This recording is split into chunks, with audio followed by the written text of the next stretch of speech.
7:04 p.m. This open meeting of the Grafton Zoning Board of Appeals is being conducted both remotely and in person, consistent with the temporary provisions of the open meeting law, which extends remote meeting protocols through March 31st, 2027. This meeting is convening by Zoom video conference and in person as posted on the meeting agenda, which can be found on the Town of Grafton website. Please see the meeting agenda for details on how to participate remotely. Please note that this meeting is being recorded. All participation within this meeting will be visible to others. Please be aware that people may be able to see you and that you should take care not to screen share your computer. Anything you broadcast may be captured by the recording of this meeting, and that recording may be published or rebroadcast at a later date. This meeting may feature public comment.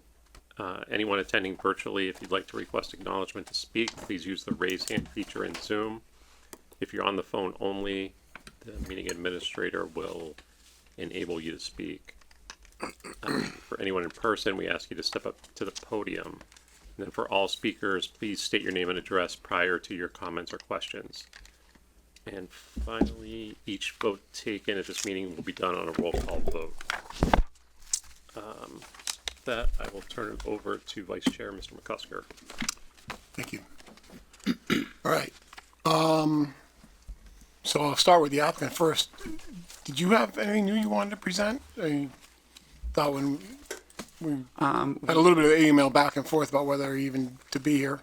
Right. What we would, there are some things that we are looking into that we're looking to address based on some of the comments that from last meeting, as well as some of the ongoing comments, which would mostly include alternative egress, emergency egress, pedestrian accessibility, particularly down towards the Stop and Shop Plaza along Snow Road. So we're exploring some of those. We're reaching out to, actually, I missed a call today from the owner of the plaza, who owns the Stop and Shop Plaza today. So we're reaching out to him. But most particularly, we would like to have the opportunity to sit down in a more informal workshop meeting with some of the board members who have expressed some questions and concerns, and I think if we can sit down, it would be very productive for the whole process and the project if we had the opportunity to sit down with some of the members. And alluding to your email earlier, if we could look to, see what members we could sit down with and what the topics will be, etc., we would really like that opportunity. So the items that were brought up at the last meeting was water quality, traffic, density. Those are the three big Those ones. are the three big ones that we heard from different members. So, you can decide which members handle, because we don't have to isolate and only talk about water quality with one particular member, but that was brought up by one particular member, so we're prepared to talk about those things and what we can do to mitigate those that we can satisfy their concerns. And we think that, like John said, that an informal meeting, we think we can make a lot of progress. We'd like that opportunity. So if we could set up 2 meetings maybe, or you decide. We were thinking maybe 2 meetings with 2 members each, and we don't know who's available, but we'll make ourselves available whatever time works for the board.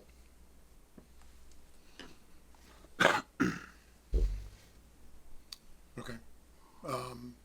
Something, we'll get to public input later.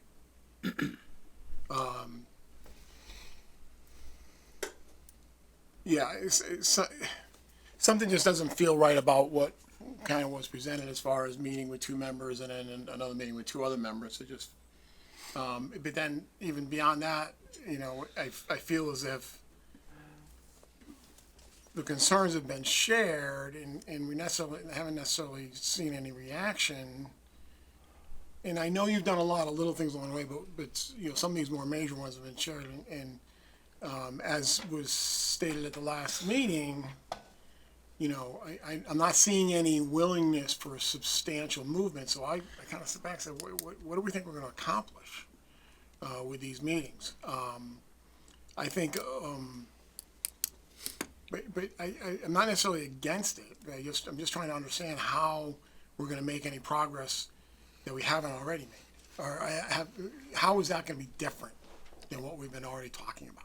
I know, and I've been working at this a long time, and sometimes I would call up an individual member and go meet with that individual member, and there was nothing wrong with that, you know, to reaching out and see what their real concerns are, and you know, you might come up with 4 items or 5 items, and maybe I can address, you know, 3 out of 4 of those items, and maybe one, and we can explain and just go through, because it always helps if you understand the other person's position and the underlying reasons why this works or that doesn't work, because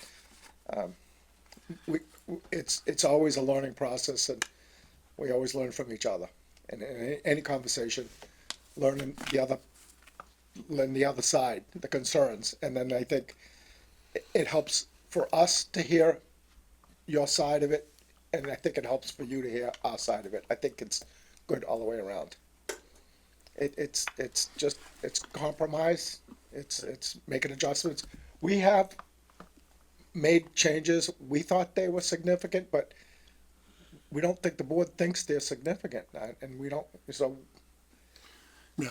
And on top of that, I know that you know, Brian brought up the elephant in the room is density, and if we had an opportunity to sit down and look at different ways that we can modify the density, and what that would look like, and you know, sit down with a plan and say, okay, if we, you know, change things around, move a building, modify a building, and just workshop it and see, and then on top of that, see how hand in hand with the density is traffic, and say, okay, well now based on this, how could that affect the traffic or the number of traffic and the trips and the traffic generation and the level of service. So it's iterative. So, and that's kind of a difficult thing to do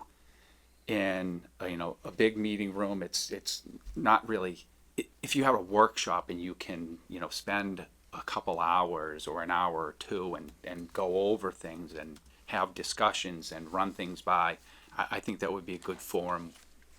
Yeah, so, you know, you just said the word workshop, and when I think workshop, and it's really what Dan alluded to last meeting, it's more along the lines of a meeting with maybe 1 or 2 ZBA members, but then also folks in the building here, DPW and the professional staff here, probably Dan as well, and really just kind of go through what it is that the board is looking for. Now, I think one of the problems is, what I'm hearing you say is, you feel as if you don't necessarily know exactly what the board is looking for. I think it would be problematic for you to sit with 4 individual members, and you're gonna get 4 different views on what the board is looking for, and I don't see how that's gonna be helpful. But I do think more of a workshop environment with a couple of members of the board, and then key people here in the building might be more in the right direction. To that end, you know, Dan actually put something together, and I know you haven't seen it yet, and I think actually might go a long way to identifying those issues. These are the big issues, right? And maybe we should spend some time working through that. I guess, Dan, I'm looking for a little bit of your input and guidance at this point. I don't know if I jumped to this too soon, but it seems like we're there. Yeah, I think you're right. And I think it's helpful to remember that this hearing has been open for a year. The first hearing date was October 3rd. Oh. So I guess I'm having a little bit of a hard time taking in the comment that there hasn't been an opportunity for workshopping and tweaking the plans. I mean, you've been hearing for almost a year the concerns about density and traffic and water quality. So, and there hasn't been substantial changes. So I think what I heard at the last hearing was that board members were specifically concerned about these issues again, and they articulated those issues. I'm also not seeing any material changes to the design of the project, and we haven't seen material changes. And so I think we're sort of at a crossroads where we need to, I don't think we're going to get any more information, any more evidence, testimony. So typically in a public hearing process, that's when you close the hearing. Or at least that's when you start talking about the waivers and start thinking about, do we grant waivers? Which ones do we grant? Which ones do we deny? Which ones do we approve partially? Right? So like if they need a setback waiver of 50 feet, you know, and they want 10, maybe we'll give them 20, you know, that kind of thing. So this is really the spot in the public hearing process where we would be thinking about waivers and thinking about what kind of project we'd like to see on the site. And what makes this 40B very different from any other 40B that this town has seen is that you are in safe harbor. And so you have the ability to really shape the design of this project in ways that you ordinarily wouldn't if you weren't in safe harbor. So my recommendation to the board tonight is to take their request about having a workshop seriously. I think it's actually a really good idea. I think what would be helpful for them, and I think what you heard from them just now, is that they would like some more direction as to what specifically this board wants. And I think you've been pretty clear, but I think we can be clearer. And I think what would be very helpful is to identify the real specific issues, the quantitative issues that you have with the project. And from those issues, we develop these broad parameters, I call them. Parameters dealing with traffic, intersections, open space, recreation areas, landscaping, design style of buildings, heights, you know, all these things are the elements of a project. And these are all things that we can regulate through conditions or waiver denials. So I think what would be helpful tonight is for us to kind of go through what you really are concerned about with the project, identify the issues, and then I set up a meeting with staff, Jeff Walsh. If Cliff's available, I'd bring him in. I think he just left on a vacation, unfortunately, but he might be available.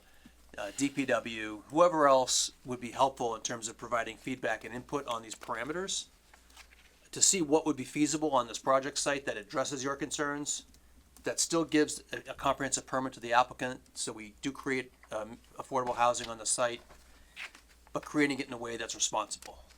So the first step would be to get the feedback from the board tonight. The next step would be to set up the staff meeting, I call it. And then the third step is to then meet with the applicant, designate one board member to be the board's representative, and to workshop this and see if we can find some common ground with the applicant on these issues. And then when that's over, we come back to the board with a report. This is what we accomplished. This is what we didn't accomplish. And then the board can then close the hearing and deliberate and issue a decision.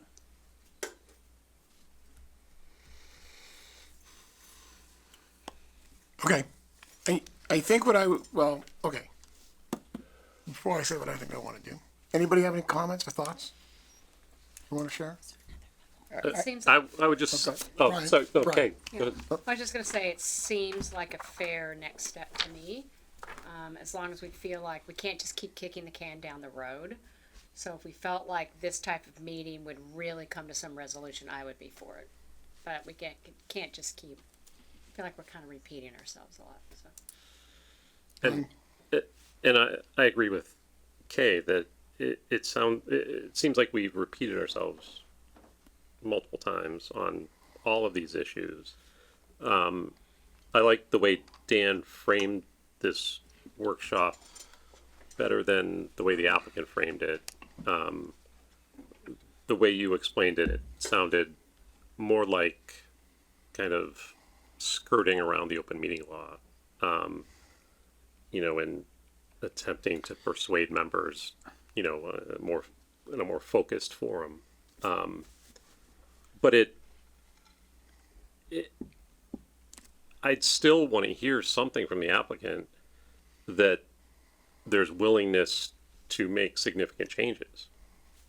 Because to go through, to invest the time and the cost of setting up this meeting, the time of the professional staff, to get to the same point we're at tonight, where you're stuck on, 268 units or whatever we're at. And, all of the things that we've raised as issues, I don't want to come back with that result. It just seems like a waste of time.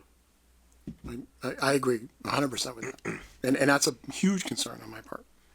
I said that last week, or last meeting. Peter, I think you wanted to say something? I don't think we're gonna gain anything. Yep.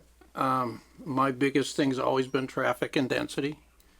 If they're gonna cut the density by 2/3, then maybe we can talk, but, I think, like Kay said, we're kicking the can down the road and Okay.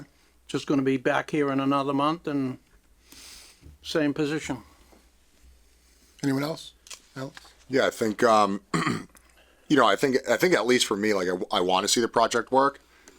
I think for all the concerns that have been raised, it's like, how do we tackle these? I think the approach of what, Dan, you just provided us with, I think it's a great approach to workshop together, and it's pretty similar to what you mentioned, but I think it's in a more pointed fashion that we can get really specific and work together on trying to get it done. So I'm all for it. I hope you guys are too. So yeah.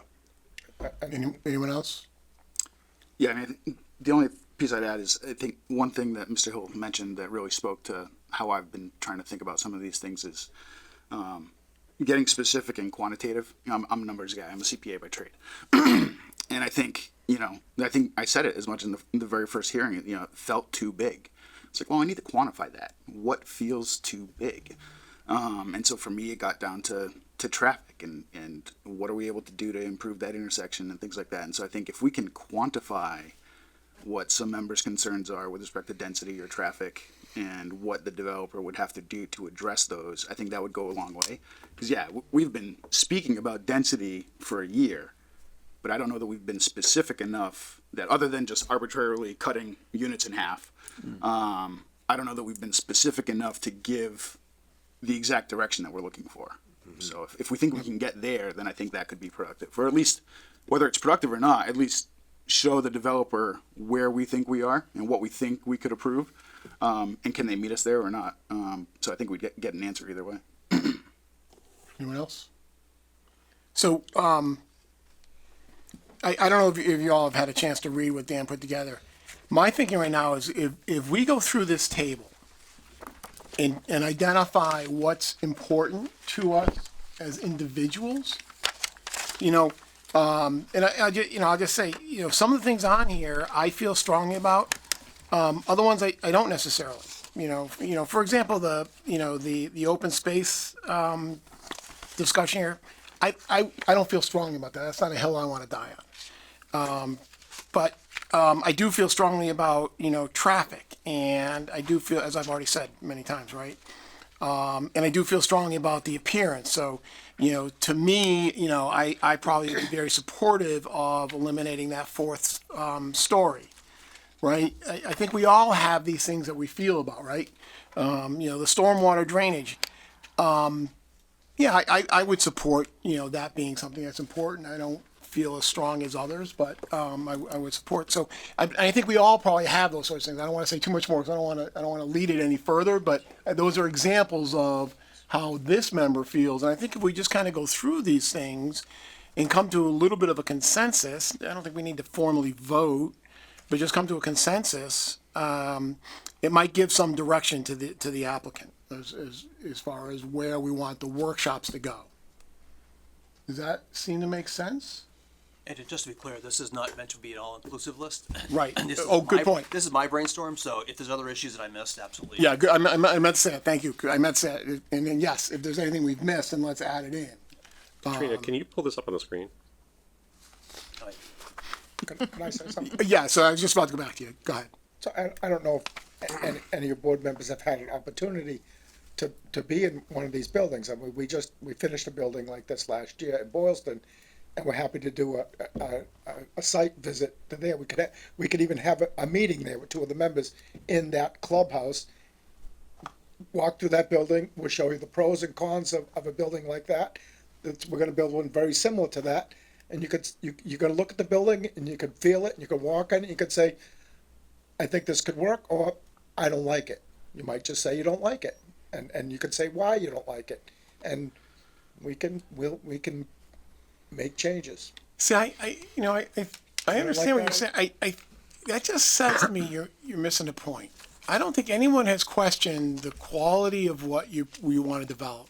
You know, you've said a number of times that it'll be the best thing in Grafton, which is an interesting statement to make, but nobody really argued that. Nobody said no, it wouldn't. We don't think it would be. Right? So I don't think there's any question that what you're planning to build will be very nice. I don't think there's any question about that at all. You know, what this board is more concerned about and we're supposed to be, is the effect it has on the town of Grafton. Absolutely. Right? So, I'm sure it'll be. I'm sure they're beautiful buildings. I'm sure they're very well built. I'm sure they're, they look great, et cetera. But that's not the issue. The bottom line is what's important. Everything's important. Everything. Actually, no. Some things are more important than others. But everything's important. Yeah. The traffic, the drainage. I mean, there's nothing that's not important. It's all important, and No, everything needs. no. I mean, I just said And I we really need don't to- care about the open space. But when we know that we need to hit all those buttons, we know that. Well, I think what we're trying to tell you, maybe there isn't. Maybe nobody else here cares about the open space, and that's not something you need to focus on. Maybe I'm the only one who cares about the height of the buildings. So, all right, you know what? You don't need to worry about that, right? So I think that's what you don't have that direction right now at all. Yeah. No, and originally, I wasn't a big fan of those big buildings. If I go back in time, but I see the benefits they have, and maybe this is things that we can explain to the board. We can show the board the benefits of having a building like that.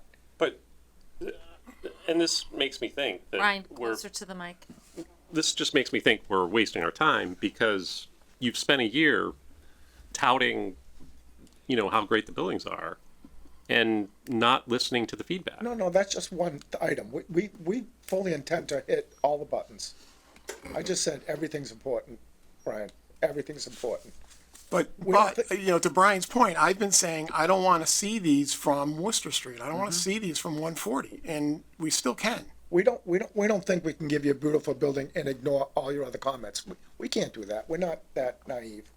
We know we have to answer all your concerns. But you haven't. That's I've said from day one, because it's the exact same thing I said about other 40Bs. I'm concerned about the impact on the neighborhood, how it looks to the town, that sort of thing. And one of the things I was concerned about is these big buildings towering over the back of Stop and Shop. Right? I've said that from day one. And here we are a year later, and they're still towering over the, right? Well, So, and in reference to that, we did provide a 3D drive through. and they're still there. And in all honesty, I thought once we had the 3D drive-through and walk, I thought that topic was taken care of personally, and maybe there was some misunderstanding, or I didn't hear you right. We thought that, okay, we gave them the drive-through, everybody looked at it, said, yeah, it looks nice.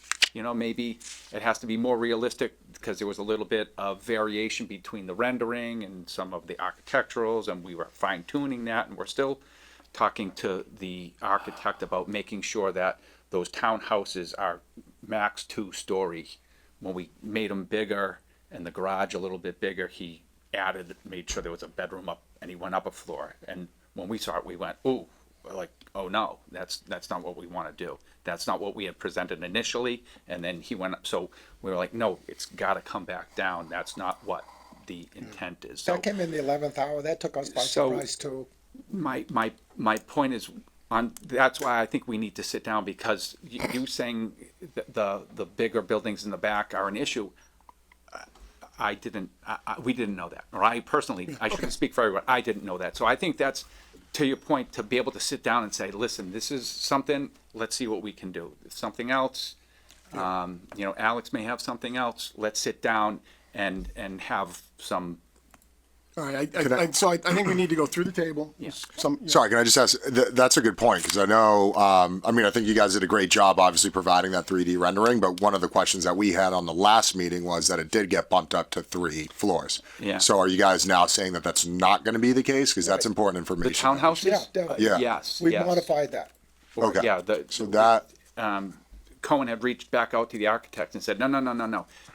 It's got to come back down. We didn't intend that in the Yeah. beginning. But did we know that? Did we know that? We were, Okay, you know, I don't wanna keep circling on that either. I Right, just- right. So again, that's Let's the point. go I through think we this need to- table and see if we can't come to consensus. And I'll go grab them. I'm gonna go, if you can go into recess 5 minutes so I can get copies for the audience. Yes. Okay, thank you. And Bill, if I could just make one comment, something that Brian said, I want to make sure it's clear that this process invites the applicant to participate and to provide feedback and to have a back and forth. But if they ultimately choose not to make changes or to meet us halfway or meet us 3/4 or whatever that is, we still have to go through this process because we basically need to do this analysis and evaluation to come up with our decisions on waivers and conditions. So just so you don't think, Brian, it's a waste of time, it's still needed anyway. Whether we end up negotiating something with the applicant or not, we still have to go through the process. That makes sense.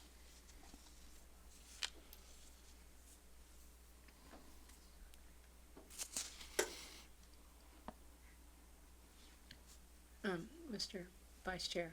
So So going, we probably should actually Oh, put sorry, ourselves we're in on recess. recess. 'Cause Sorry, we- sorry, we- sorry. We don't Yeah, that's have, right, I can't say. so, I'm sorry. let's just consider ourselves as being recess right Yeah. now. Yep, you're right. Until Katrina gets back.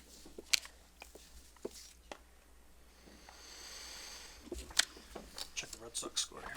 Yeah, what is it?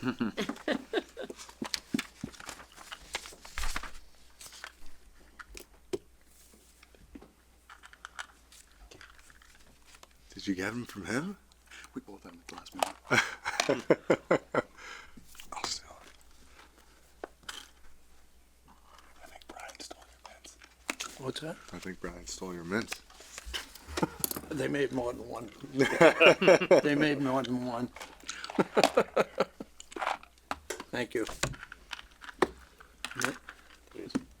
Pass them down there, Brian. Take them all.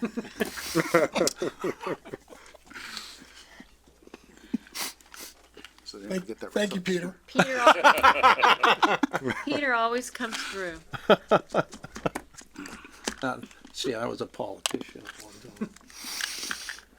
I'm good.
So we back? Yep.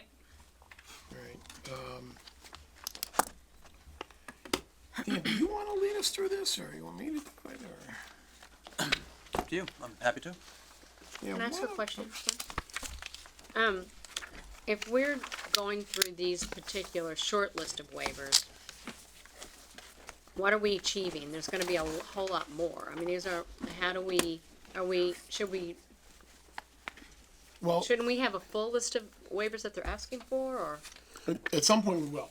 I think the intention right now is to establish what are the concerns, So this is, right? So issue number one, stormwater drainage, discharging into, basically into a hydrologically connected, with our, zone one well.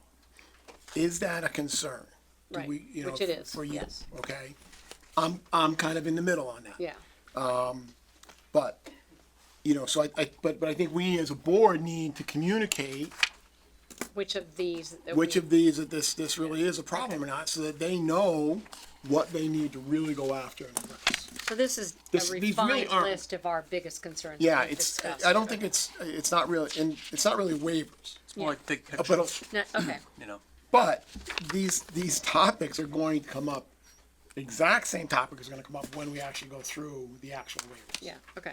So I think does that Yeah, make they're sense not to really, everybody? I Just didn't a mean quick waivers, question, but Mr. solutions. Just on that note, like, I do think it's a concern, but I don't know if what they're proposing is addressing all the concerns. So the staff members over here will be able to opinion on that, right? Hope so. In the meeting, Hope the so. meeting, right? Okay. Yeah. Cause I don't know, I mean, what they've said makes sense, but still have a concern it's too close.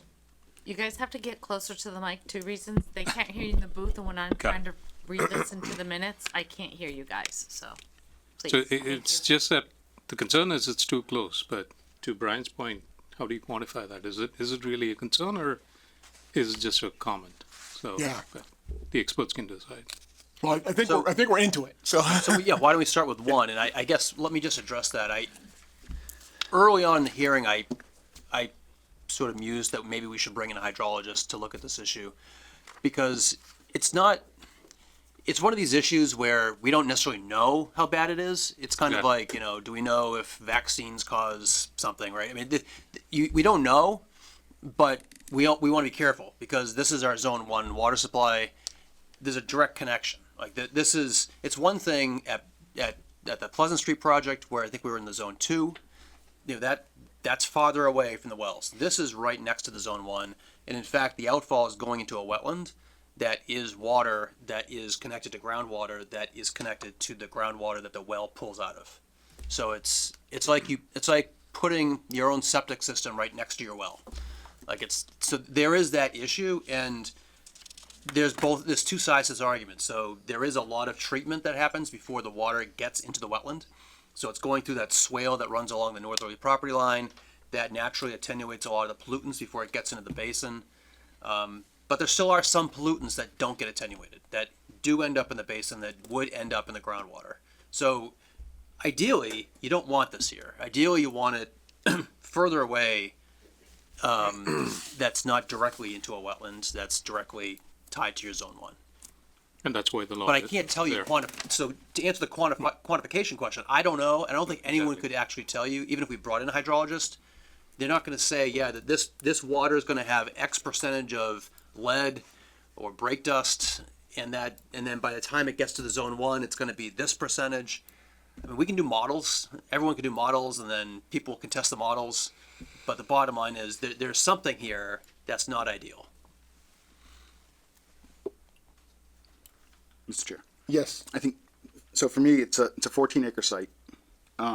I think it's reasonable to assume that everything on the site, from one corner to the other to the corner that's up against the zone one, are all hydrologically connected. I forget who it was. I think somebody said it in one of the first hearings. I don't know if it was Mr. Walsh or somebody else. But I think the hydrology that formed the zones, zone one, zone two, zone three, kind of tells us what we need to know, right? So we're in a zone two, the entire site's in a zone two. I don't know that putting the infiltration basin in one corner of the site, 14 acres away, is any better or worse than another corner of the site. Maybe you're an expert that could tell me why it's better or worse. To me, so I don't think any area of the site is necessarily any better than anything else. The only option that I could see that could possibly address this, and I can't imagine the town would ever buy off on it, is if we could outlet the parking lot runoff into the town, into the drainage that's on Snow Road. So it's not going into the infiltration at the site. That's the only possible solution I could think of that might actually get us out of this concern, if it's a significant concern. And again, back to having staff be present, I was to assume this is something that maybe Jeff Walsh could be present for, and he can, opine, in that setting to see if there's any other ways that we can, mitigate any additional items to your point of having staff involved and some of the reviewers involved. And the water district didn't have a concern. That's one of the things that I get hung up on, is, That's where this board get an opportunity to ask the right questions to the water board and stuff like we brought about. And have they considered those questions? And why do they feel it's not important?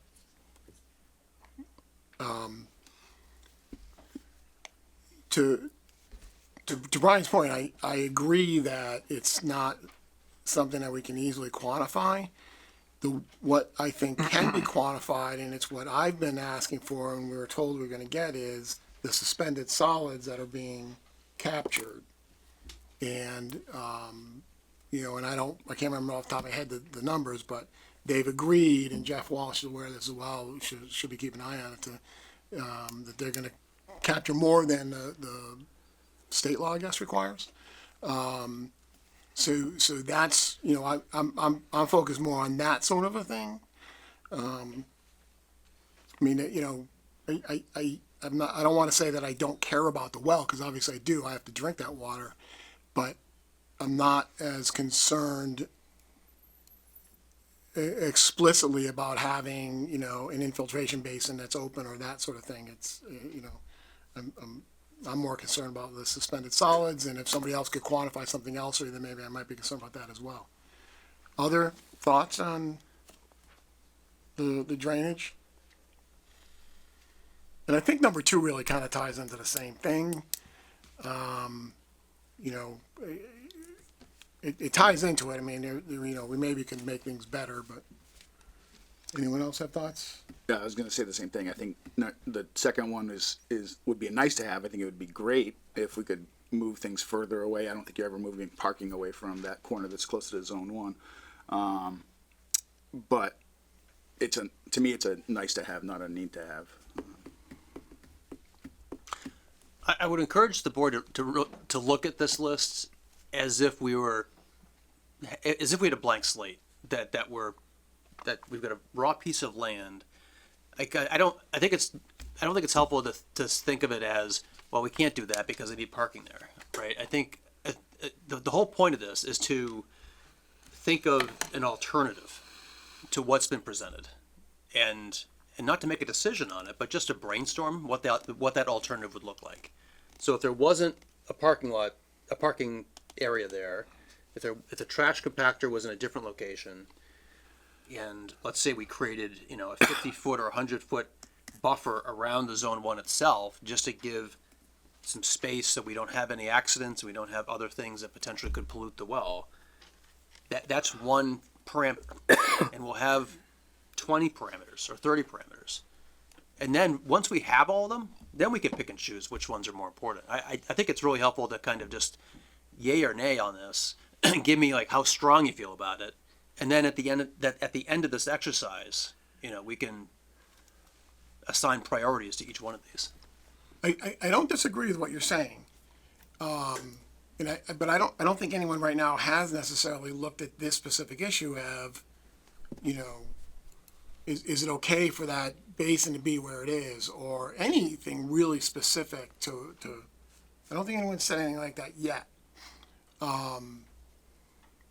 I agree with what you're saying, and, you know, but I like Brian's point of the state has gone so far as to say that this area is one and this area is two, and I don't know that it's our job to extend the one by 50 or 100 feet. It just doesn't feel right. I mean, if zone one should have been 50 or 100 feet bigger, then the state should have done that. And so I'm not necessarily saying I like or dislike the pond or whatever it is, the basin where it is. I'm not opining at all about it. And I don't think anyone else necessarily is either, so. You know, but I think that's important. We continue to do, just like you're saying, and, you know, what are the issues that you're concerned about with respect to drainage? And just on the zone one boundary issue, I just want to be clear that, I just want to be clear that these are just arbitrary circles, right? So when the state came up with this, they didn't think, well, if there was a wetland next to the zone one, is that important to protect? Because I think any hydrologist would agree that if you put pollution into this wetland, that's not being proposed, but if someone did put pollution into the wetland, even though it's outside the zone one, that's just as bad as dumping it in the zone one, right? So you can't just say, we're gonna look at lines and that's it. You gotta look at the hydrology of the site. And I'm not saying I know the answer, but Yeah, and I don't either, and that's why freaking water department would speak up. It's, you know, they're the ones who should have the most concern about this. To me, less units is less parking, is less drainage. This is, And maybe it's part of this, we can reach out and have somebody from the, John, to the. As part of this, we can have somebody from the water department or the water district involved. we've asked a couple times. They don't seem to be interested for whatever reason. so just to keep this moving, can we Yes. just do a poll maybe? I mean, we heard from you and Brian, but Kay and About, Okay, to the mic. just about drainage issues in general, like I'm in the zone also, one. I'm concerned also with drainage issues, so, Okay. yes, this would be a priority for me as well. Me too. In terms of more the distance from the wellhead, of the, I think it's the southeast corner. I believe that's the closest to the wellhead itself. I think. Is Yeah. that correct? It is. Yes. So I would like to see more room, more open space between the two, or a bigger buffer, however you want to define it. Peter, or you've already spoken, or? I've spoken, I don't know what I said is interpreted as, but Okay, less density. Everything is less density to me. okay. Yeah, I'm pondering this just because I think I agree with Brian where how do you quantify this? I just think for myself because we do have obviously a water issue is like this definitely needs to be taken with some importance, and it is a little bit frustrating that our own department isn't really chiming in on this. But I think for me it's just like clarity, and how do we get that clarity? I mean, do we have to do an additional study? I don't know what the answer is, but I mean, it is important. And I think I mentioned it at the last meeting. Now, I think I may have mentioned it as in addition to some of the other things that are mentioned. So, like traffic, I think for me is more important because it's just a more direct impact. But it is important. So I think once we go through all of these, like we can stack rank them. But yeah, it is important to me. Okay.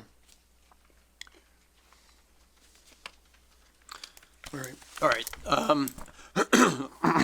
Should we talk about the buffer on the north side of the site? Yep. So there is currently proposed grading and swales running along the north side of the property. And then the northeast side of the property is where the detention basin is, and that basically comes right up against the property line, where the grading does at least. The basin there is a berm, so the basin sits there and then it slopes back down towards the property, towards the northern abutters. On the northwest side of the property, there's proposed parking garages. Looks like there's 6-car garages or 8-car. There's 2 8-car garages and 1 6-car garage. That's roughly 40 feet from the property line. So the question is, would you want to see more of a buffer? So in a lot of towns, I'm not sure if Grafton has this, but a lot of towns that have multifamily housing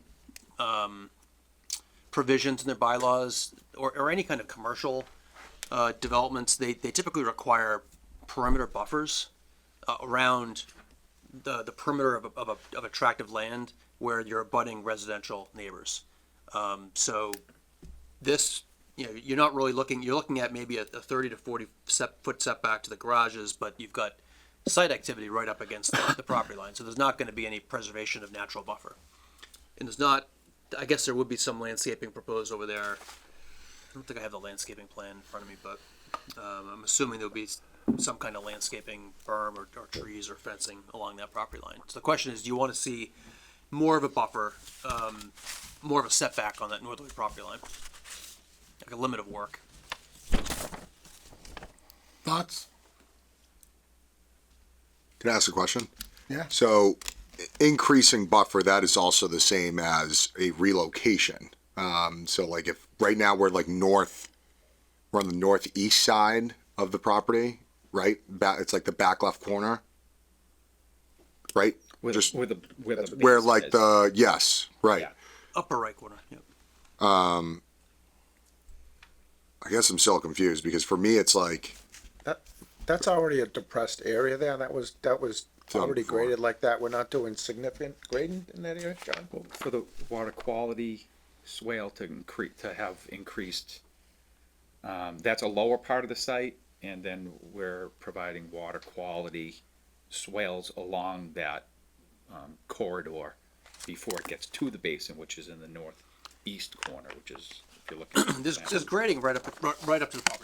That's my point, is that in other towns with bylaws that regulate intense activities abutting residential uses, they require a strip of say 50 feet or 20 feet or 100 feet, whatever that is. They have there's typically a provision that there's a limit of work. You're not to go in there because you're preserving a buffer between the residential neighbors and whatever you're doing on your site. Isn't that generally when you have commercial versus butting up against residential, not residential against residential? I've seen it both, yeah. Yeah, there's towns that have multifamily housing that require buffers. But when we do residential neighborhoods, we don't do buffers generally. Okay, let's keep this. So my feeling on this, first of all, this is not focused on necessarily on that basin. I think it's focused on the impact to the neighbors. And in my opinion, I was satisfied when they took out some parking. Well, actually, no, there was townhouses there. Right. Yeah. But at this point, it's not like there's gonna be headlights parking against the neighbors. There's actually garages there that would stop any headlights at night. And then there is the driveway that goes down under building 1, although I think as that's going downhill, there's actually a retaining wall, a 3-foot high retaining wall. There may be an opportunity to encourage some screening or something, but I don't necessarily think that that's necessarily going to have any sort of a headlight impact on the neighbors. And then the other thing to keep in mind is neighbors' houses are, I'm just guessing, probably 150 feet or more from where the traffic would be on this site. And I think they're kind of wooded as well, but I may be mistaken on that. In one of the last iterations, it was requested that we look at preserving trees that can, if there are any larger trees, and we did note that on the landscape plan where we do have the ability to save some trees. I know in one of the butters back, there's a large, like 4 pronged oak tree that we can save, and then in other areas where we can't save, we're proposing to do some large evergreen screening. And as you said, Bill, that's beyond where the garages are, which that would act as a physical barrier for headlights as well as, you know, noise from traffic, et cetera. So and that was part of, I think, Cliff's, when Cliff Bomer looked at it, that was his, one of his comments that we looked to address with the last revision to the landscape plan. Other thoughts on number 3?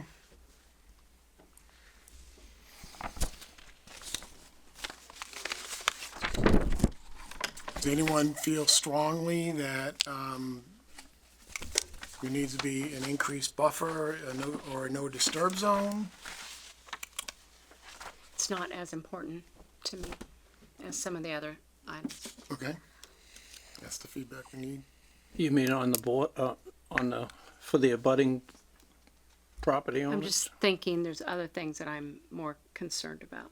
Yeah, I think, do we need to increase the buffer? Do we need a no disturb zone along that property line? Hey, can we just have a screening apovites or something like that? Yeah, and I think that's what they're already planning on doing. We did. I think we gave the footage on the building to the abutters too, John, didn't we? Did we provide that? I thought we did, but Yeah, I think we do. Yeah. we were, Those aren't on the landscape plan, right? we were very aware of, We had- our we had buildings notes. and the abutters. We added, I don't know if that's the most. Yeah, where he's talking about that. Landscape plan was at the end of the. Oh, yeah, map yeah, that that's was it, delivered. yeah. Sure. Yeah, we had notes to preserve trees where they can, and then have Yeah. evergreens, especially along. And then there's gonna be a full line of evergreen Right, screening along the right. property line. Yeah, Here, Is that it there? right there. yeah, and then see where there's some notes on the right hand side where it says received by the clerk, to maintain trees and mark them in the field so that. I guess I'm looking at something old. That's just one section though. Yeah, one There, and then in the front and along the closest abutter is the abutter that's on Snow Road, and we have opportunities in there to save as well, and then fill in, if there are any gaps, fill them in with evergreens. All right, so Kay feels it's not as important. I'm not feeling strongly about that. Anyone else want to offer an opinion? I'm not as concerned on the north side.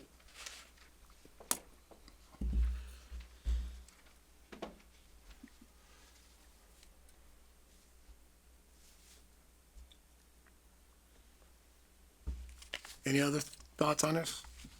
I think it's fine for us to have concerns that abutters might not have raised, but just for what it's worth, I think we've only heard from one abutter to the north that had concerns, and he requested a fence, and it sounds like the developer's planning on giving it to him, so. And there was a conversation directly with that abutter, and it said if the screening isn't adequate, there's gaps, and we can't fulfill that with evergreens, we'll do a fence. So Alex and Peter, Excuse me? what's your position on this one?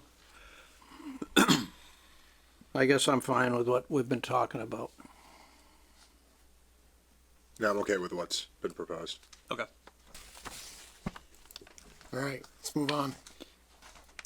Open space, recreation area, pedestrian connectivity. So I guess the first one is, are you satisfied with the size of the recreational areas on the project site? So we got 234 units, is that right? Yeah. 234 units, and the rec areas, you've got the pool, the clubhouse, the dog park. Playground. How big's the playground? 30 by 65. How big's the dog park? I don't think they have one, Twice as big? do they? Yeah. Yeah, it's, Okay. So I guess my concern or comment there was that what is within walking distance to the site? You know, with Prentice Place, you had a park right across the street. I mean, is there anything that people can walk to? And with such a large population density, I typically see more robust open space. Nothing.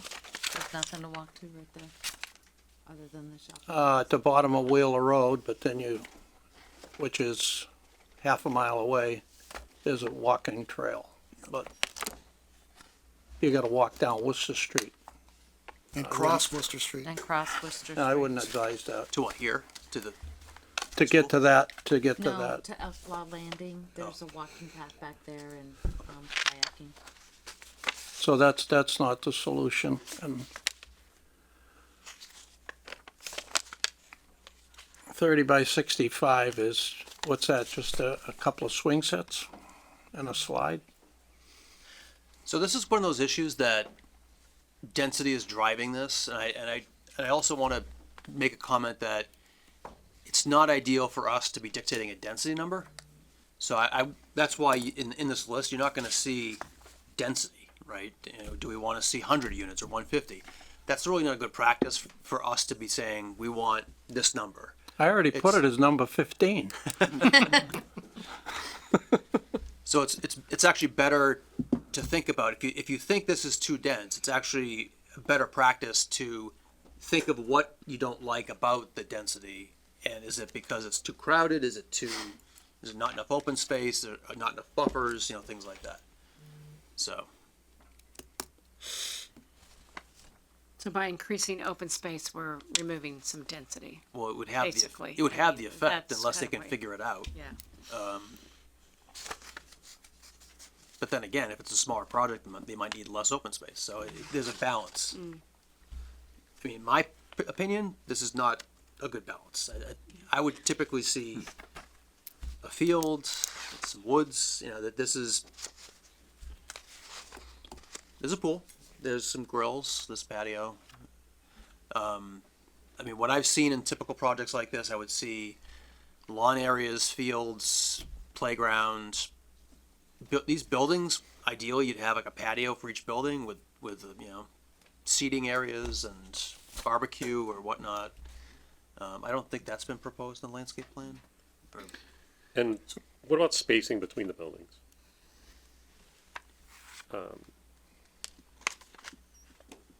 Well, there's the issue of massing, which comes later. But the spacing itself, Don't forget, there's a wooded, on the east side, from the property line, there's a 200-foot wide swath along the easterly property line. That's all wooded open space. Left in natural condition. yeah, right. Is it But that's walkable? not, I mean, is it yeah, that's not really. usable? It's That's not- wooded. It's Yeah, wooded. it's Somebody wooded. wanted to hike down through, they can.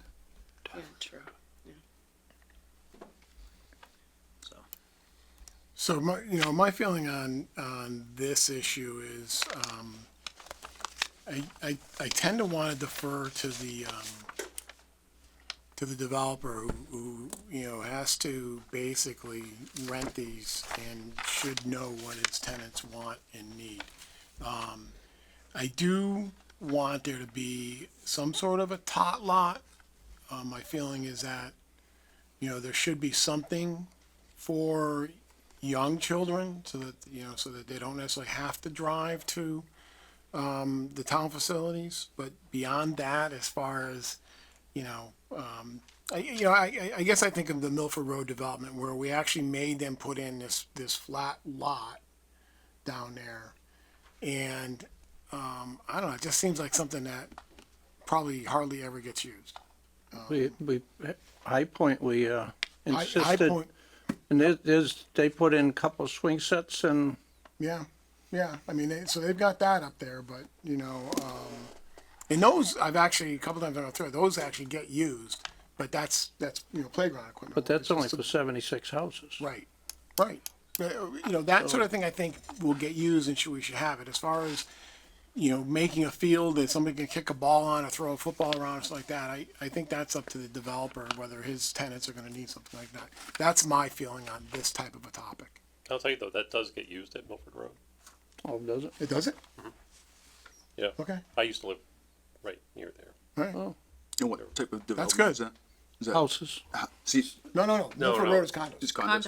Condos. Oh, I'm sorry. The And condo I- section of it. Milford I've got a Road. couple friends who live there, I've driven in there, and they do get used. Milford Road. I've seen kids That- there that use. lot? Yeah. That lot, that's good, I'm glad to hear that. Yeah, I mean, was a volleyball net there for a long time, yeah. but I know there's kids playing soccer there as well. I don't feel strongly about this issue. How do other people feel? I would like to see it bigger, but that's not the most pressing issue for me. I guess I agree with Brian on that. I feel that it would make the project more enticing for people that are going to be renting there, but you do this for a living, and as Bill's saying, would it look nicer to have more open space and dog park and all that? But if you feel that your tenants, it's not that important, and then there's other things that are important, like maybe, like Dan says, a patio with a barbecue grill, maybe that's more important than a small tot playground. I could see those things being important, but again, you guys know what people ask for, so, And there are grilling stations that in the pool area, yeah. there's gonna be, Yeah. Barbecue. a barbecue area, they have like a Fire pit. covered area in the back, with, I'm not sure if it's covered or if it's with a pergola. And you know the number that, for this type of density, like what people would use and what's needed, so, yeah, okay. And the tot lot, and we did one in a development, and the town asked us to do it, we weren't gonna do it, the town is, and it looks very attractive. Doesn't get high usage, but it's very attractive, and it does get some usage, so, and the same thing with the dog park, originally my first development, I didn't even, was questioning whether to even allow dogs, and then we found it's such a high percentage of our clients have dogs that we have to have a dog park. Yeah. We have to. And that's actually one of the that's a priority item for us to have. So just to get feedback, so I think I'm hearing ambivalence from everybody, is that right? Alex, you too? Pretty Yeah, much. I think, Yeah? yeah. Okay. The only question I had for the actual playground, have we seen a plan for the playground? Or just that there is a playground? There's a playground area, there hasn't been, okay, this is where the slide is going, this is where the jungle gym is going, no, there hasn't been. Yeah. To that. I think maybe it would be good just to see, like, you know, is it one slide, one swing, you know, Right. there's, a playground on North Street that I see gets used all the time, and, you know, something like that I think would be attractive, but again, you guys know better on what they like, but, We could even take a photograph of the ones we've done. It's a couple swings, and you have to have a safe zone around that swing, which we learned how we have to do it with a slide and a little climbing thing, and it seems to be satisfactory. perfect. So if we're ready to move on, Bill, the next topic is sidewalks, and there's a couple different sort of sub-issues here. The first issue that came up in my mind is, well, I mean, it kind of all goes to the fact that we want to encourage people to walk and not get in their cars. Because the more car traffic we have, the more traffic congestion we're going to have on the street, and that's been a common thread of concerns. So to encourage people to walk when they can walk instead of driving, you want to make it easy for people to get to a sidewalk, then that's safe and brings them to where they need to be. The way that the site has been laid out, if you're in, the buildings that are on the south side, you have to walk up to the main entrance and then take a left, and it's kind of circuitous. So it would make more sense if you could have a direct route from the south side of the project where the road is, directly to the sidewalk on Snow Road. I think Cliff raised that, or somebody raised that. at one of the last hearings. So that's one thought, and then the bigger issue is, do we want to explore in a more earnest way whether it's feasible to create a sidewalk on the east side of Snow Road through a realignment of Snow Road? I know we've talked about this multiple times at the previous hearings. I know the applicant has said they explored it and they can't be done. I personally reject that. I think it can be explored. I think there's an opportunity, given that this section of Snow Road is going to be under construction anyway, to realign the intersection with Worcester Street, that there may be an opportunity there to create a very narrow sidewalk on that side of the street within the town's right of way without having to do a taking. So if that's, and that obviously would, in my opinion, incentivize people to walk, because then they don't have to cross Snow Road twice to get to Stop and Shop. Not necessarily because it's unsafe. I mean, it could be safe. It could be a crosswalk with a light, but people like to go the most direct way, and I think it'd be beneficial to have that sidewalk on that side of the street if we can do it. I think it would be good, to have the sidewalk on the project side all the way down to Worcester Street. It's not a showstopper for me, but it's pretty darn close. I think it just seems silly what's being proposed. I understand why it's being proposed, so don't take that wrong. I'm not being critical of your engineering work, but, it just seems silly to expect people to cross the road and then cross back to get down there. So I very much would like to see the sidewalk on the project side all the way down to Worcester Street. And I do think it makes sense to have a way, without going up, essentially walking away from Worcester Street to get to that sidewalk. It kind of ties in with the request to have the multiple entrances, but, if we're not gonna have the multiple entrances, to be able to have access out to the sidewalks, from essentially, that's the south side of the project, I think would make sense. So, I would like to see that sort of thing happen. I agree with that comment as well. I would too. I'd just soon give up the sidewalk on the other side, Sure. Yeah. move the road over, just eliminate that sidewalk and Well, I think the housing authority What about the housing authority? Would need. would want that sidewalk to stay. well, where are those people gonna go? They're gonna go to Stop and Shop, so does it matter if they cross over the road up a little higher, across from their driveway? I mean, that's my point of why I would eliminate that sidewalk. They could cross over, cause they're going that side anyways. We have to cross anyways, yeah. Mr. Chair. Yep. So on the street crossing point, I think I had mentioned in the lesson, that's not a showstopper for me. And so I live off of Pleasant Street, and I think walking on Pleasant Street is one of the most dangerous things you can do in town. But one thing that Mr. Walsh said that actually kind of, the light bulb went off on how not big of a deal I think that is when you're walking on a busy road, you want to be walking facing traffic. And so I do that when I rarely have to walk on Pleasant Street. So if I'm willing to cross Pleasant Street with no crosswalk, no nothing, so that I'm walking against traffic, I think somebody would likely do the same on Snow Road. And if they're at least doing that, then they're going to be walking on the side with the sidewalk at least one of the two directions, because that's how they would have to walk back up to the development if they want to walk against traffic. And so then you're really just worrying about people that might feel, that that's too much for them and they want to stay on the same side, and they can make the same choices as some of the people that run up and down Pleasant Street that I wouldn't do it, but good for them. As far as townhouse number 10 goes, I had an idea, and it might be too ambitious with just the space that we would lose with townhouse 10, but would there be any feasibility if we remove townhouse 10 to turn that into some sort of emergency access road for a fire truck, or a paved surface? So then, if it's paved, somebody could, to Mr. McCusker's point, if somebody wants to walk out of the development there instead of going up to the entrance, they could do that there. But could that be kind of an emergency entrance exit that's otherwise gated or something, so that it's not a real second access point for the site, but it's there if, God forbid, we really needed it for something.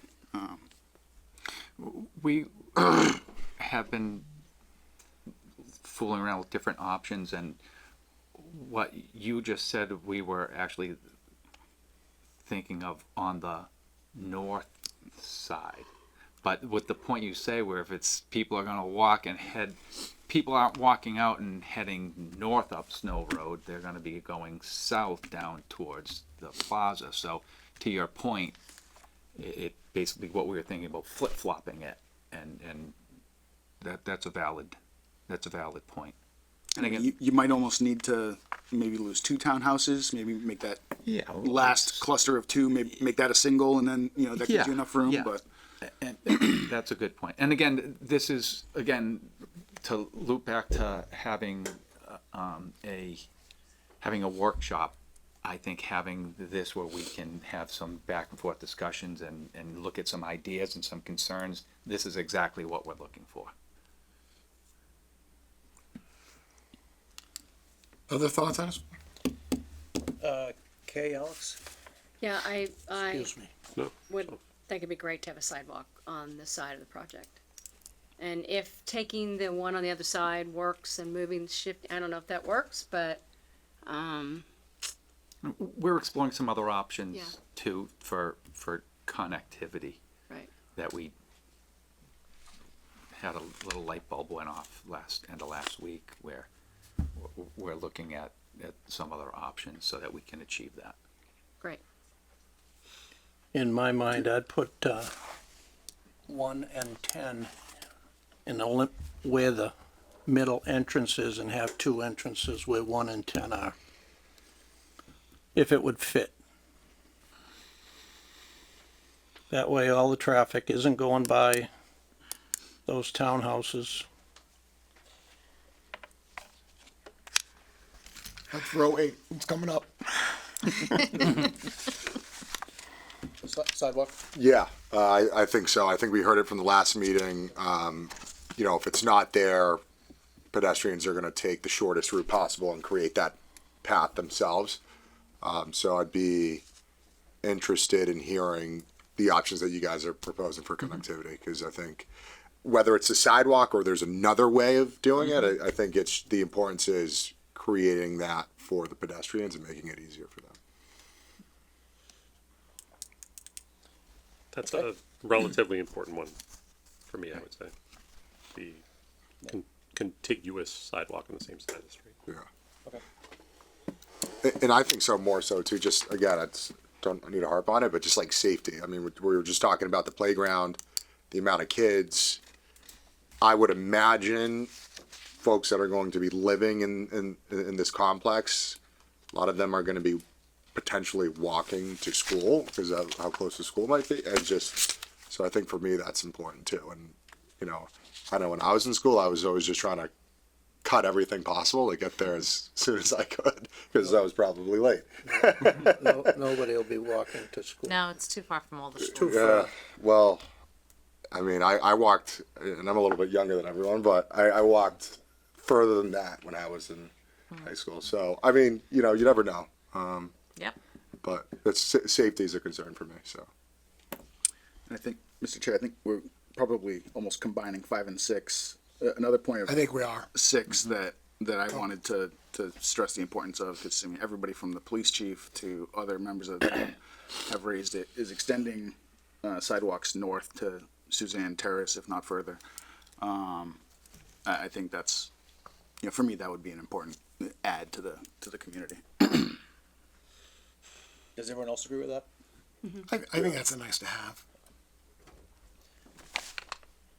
Yeah, and that's actually, so one of the, that's not really compatible with what they've proposed, so they're not proposing a sidewalk on Snow Road in front of their site, they're proposing a walking path that kind of meanders in front of the townhouses. So that might be something that we would request a change on, instead of you can have both, you can have your meandering path, but there really should be a sidewalk for everyone to use, up and down Snow Road from Suzanne Terrace down to Stop and Shop. We were planning on paving that path.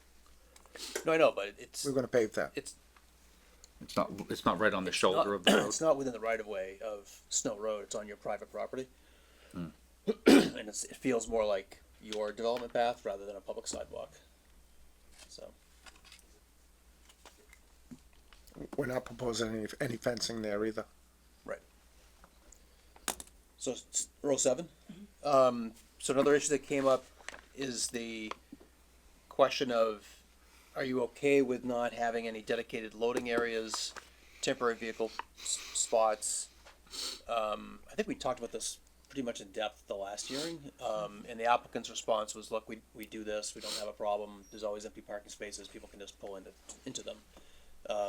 So I know that other projects in Grafton, I actually looked back at the last couple that we permitted, they didn't have dedicated loading areas, they're more set up like this. So I don't know if it wouldn't be that hard for them to do that, and I personally think would be a better feature, because then you wouldn't have moving vans and other things parking in parking spaces, but I don't know how strongly you guys feel about that. Yeah, I don't feel strongly at all. I think that's something that they're gonna have to manage for the satisfaction of their tenants. Agreed. And, you know, so I don't feel strongly about that at all. I agree with that. I see that as their problem in management. Same page. Okay. So 8, the front entrance, there's obviously been a lot of comment about how that's gonna be congested. You've got one entrance in and out, you've got townhouse driveways right adjacent to that entrance, you've got the clubhouse right in front of it. One of the comments from John Dixon from the last hearing and in his letter that he gave us today is that he's concerned that package delivery people or others will be basically double parking in this intersection in front of the clubhouse to drop off packages. Residents to pick up packages or to go to the clubhouse for whatever reason, they're going to want to park their car to somewhere near the clubhouse to walk in, and there are 5 spaces that are designated for 10-minute parking. So that might accomplish that issue, but it seems to me like this is going to be still a congested intersection. They have made improvements that'll make it maybe less of an issue, but we had talked about the idea of maybe there really should be 2 entrances. I think John said that would be preferable from a emergency access standpoint. Yes, you could gate one of them. You could have one entrance and a second with a gate, but I think overall site circulation, I think it's a better design if you had 2 entrances so that you aren't channeling all the traffic through one boulevard. But This is another one that I don't feel strongly about. While I agree that it is, but the way it looks now, it looks like it is gonna be congested there.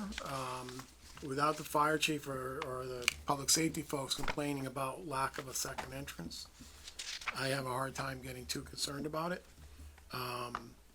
And I can see, I may come down on the developer side, I can see where it would kind of make for a nice entrance to their project. But I don't feel strongly, either way. So I think the entrance, the way it is, I like the way it looks. I think it'll be a nice appearance, which I think is great. The only thing I don't get is why is it so difficult just to add a smaller second access in and out? Like whether we're building 1 is or 10, like I don't understand why that's not. Why is that not? It's not that difficult. We personally hate the idea, but if that's a But why? showstopper with you, I'm just curious why. aesthetically, very unattractive, we wouldn't get the use, but it's not a showstopper. Yeah. And each side of the boulevard is 18 feet wide. So So can 2 cars go in? Yes, And then Yeah. 2 cars Yes. can come out, so it's not like 1 car. 18 feet is almost like, that's, a car is 6 feet wide. So, a lot of times, some of those entrances are 14 feet wide. And at one point, we were like, geez, it seems kind of wide. We might want to narrow it up a little bit. And we went, let's leave it at the 18 feet because hypothetically, say a car breaks down and they're on the same, at least somebody can get around them and not have to go on the other side of the boulevard. They can stay on that side of the boulevard, not go on the outside to get in or on the inside to get out. So we made them extra wide for that purpose. But again, it's one of those things that, geez, it's more pavement. It's something that can't get landscaped. It's not attractive, and we didn't think it was really necessary. But is it a showstopper? Is it impossible? No, it's just like, it just doesn't seem necessary. But again, You tell us. you tell us. You tell us. Others, comments?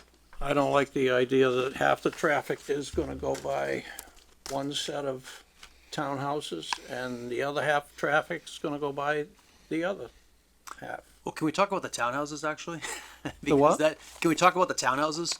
Well, actually, just one thought on the additional, what about just an additional exit? Yeah, and that's, I think, what Brian was bringing up. But I'm not saying one that's like gated only, like where Townhouse 1 is. What if it was Is that on the south side? on the north side? It's right here. Between one and the garage. Yeah, and Or that's no, what- replace one, so one's driveway just continues Yeah. to the road as one lane where you can use that to exit the property. yeah, and put a do instead not- of- and a do not enter sign so that people aren't pulling in that way. Right, but that would encourage people to go out. right and avoid Worcester Street. You know, maybe people go up towards West Street or go that way. Heading up. Yeah, Towards east. instead of going And- towards Worcester Street. If you made them one lane, you could almost have an exit lane going to the north and an exit lane going to the south, leave the boulevard in the middle. You cost the same two townhouses, but neither one needs to But the be. left, you would have to cross traffic, Yeah, whereas I'm thinking it would Going out. encourage you to take a right onto Yeah. Snow Road and Yeah. go that direction.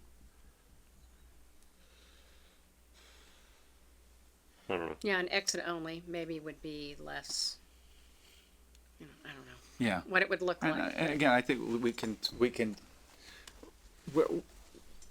we're not, it's not as, Not a showstopper. it's not a showstopper. It's not a showstopper, and this is something that we can. Point of order, Mr. Chairman. Sure. When you have a Zoom option, who pays attention to the screen? I had my hand up from home for over a half hour. We're not taking public comments We yet. pay attention when we say it's time for public comment, and then we look at who's got their hand up. And then I lost the screen. I'm sorry to hear that.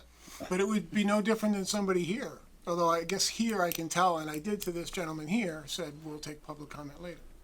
And I would have said the same thing to you, but you said point of order, so then I felt I had to. Well, that's, Don't get any I was taught by one of the best that that's the phrase to, Who would that be that taught you? oh, it's a big secret. Peter and I, this is something Peter and I have known for, what, 40 years, maybe? Right, but that's how it works. And I would appreciate taking public comment afterwards. Thank you, sir. We're trying to work our way through.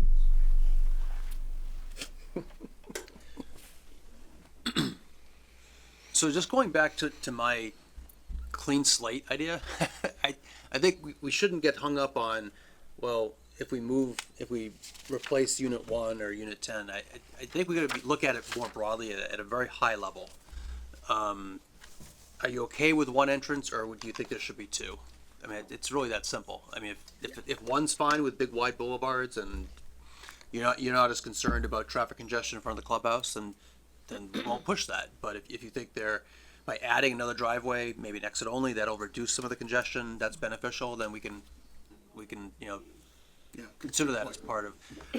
And then this all kind of relates to the townhouses, because at one of the prior hearings, I think, actually, Bill, I think you said that, that would have been great to have a buffer there. It would have been great not to have townhouses, but instead plant a lot of tall trees and, make it just a natural setting. It would feel more natural to have that kind of, that little mini forest or something like in that location. So you know, so I guess I would come back to you and say, how do you feel about these townhouses? And we didn't like the tall ones. Are you okay having two-story townhouses in this location, or is that something that this project would benefit by having a screen in the front? So, let's not get too many, let's finish this row, Yep. okay? And if we need to add a row Okay. about townhouses in general, let's do it. Well, I just said it because someone raised the Yeah, point. I know. Yep. But, I mean, has everyone opined on whether they really like, or if they're okay, or is it an issue to having just one driveway, the boulevard? Do we really strongly feel that we want two? Has everyone opined on that? No, The- I've got Peter, Brian Waller, and you have given me an answer, so Alex and Kay. Well, I said I like the Yeah, sure. entrance the way it is, Oh, so and you're- if, you know, a second exit could be obscurely, so they don't feel like it looks bad, I think I'd be fine with that, but at the end of the day, it's not a deal breaker for me. I think that the double wide entrance is gonna be fine, and I like the way it would look. And the people living on either side may not love, so that those maybe not be rented as easily because they're gonna have, you know, but again, that's what they have to do. Yeah, I think I actually think it aside from what some other folks think, I actually think it looks good. I actually think it's a cleaner look. I think we addressed the fire concerns. It is a double wide. I actually like it the way it is. I'm okay with the concept if there were less cars that needed to Go up and down. go in them. Yeah, that's right. It's a good point. It looks. I like the idea of having the grand entrance, and I think aesthetically it looks really good. It does. But yeah, I mean, and especially because we're at the end of the day, we are just dumping out to one road. If it was a couple different roads, I think it'd be a different story. But yeah. We made a number of adjustments with your comments about the package delivery, and we feel like we adequately addressed that. We think it's actually gonna work out quite well. Yeah, I actually was gonna. I know we just talked about it. Have you heard of the Dolben Company? Oh, yeah. Yeah, so they do obviously great projects, but I've lived in one of their buildings, and we talked about this a long time ago. I mean, when we were first putting this project together, and I just remember they specifically had a half loop in front of their buildings. And again, it's not really. I don't think it's an issue for us. I think it's more of an issue for like quality of of living. I just think with that many people, again, 64 units. I have Amazon. My Amazon comes to my house every day. I'm sorry. And it's not a lot of my packages, obviously. They're my wife's wife. We all have that same problem. Don't let her handle it. Who could that be? But that's just, I mean, again, just as a friendly comment, like that for me is, I mean, man, I'm again, we're just one family. I don't know how Amazon, sometimes I order Amazon in the morning and it gets there in the afternoon. So Yeah. I don't know. That's just my comment. I'd love to see if there's a way that you guys could improve it to have something incorporated there. So anyways. And yes, I Their do just have. change was to provide packages in those buildings, right? We have some of that, and we also have some. We think with signage, we can address a lot of that. The signage, temporary parking, and the hours of parking. We think that it's just like if you go downtown in one of the cities, you got commercial loading zones between certain hours, certain times. That's how we think that's a real good idea. And the back, to your point, the back buildings have the mail rooms, the package delivery rooms. In the buildings. In the buildings, the back too, the town, I mean, the smaller buildings around the quad do not, and that was gonna be, the deliveries were gonna be Clubhouse. at the clubhouse, the delivery room or package room in the clubhouse. And so when people come in, that's why we had dedicated spots to the left and the right of the clubhouse. Somebody wants to pull in, who's gonna go to one of the buildings in the quad, they can pull in, grab whatever, grab their package, and then go around. Or they could just go to their, you know, if they were feeling pretty spry, they could go park and then walk over to the clubhouse.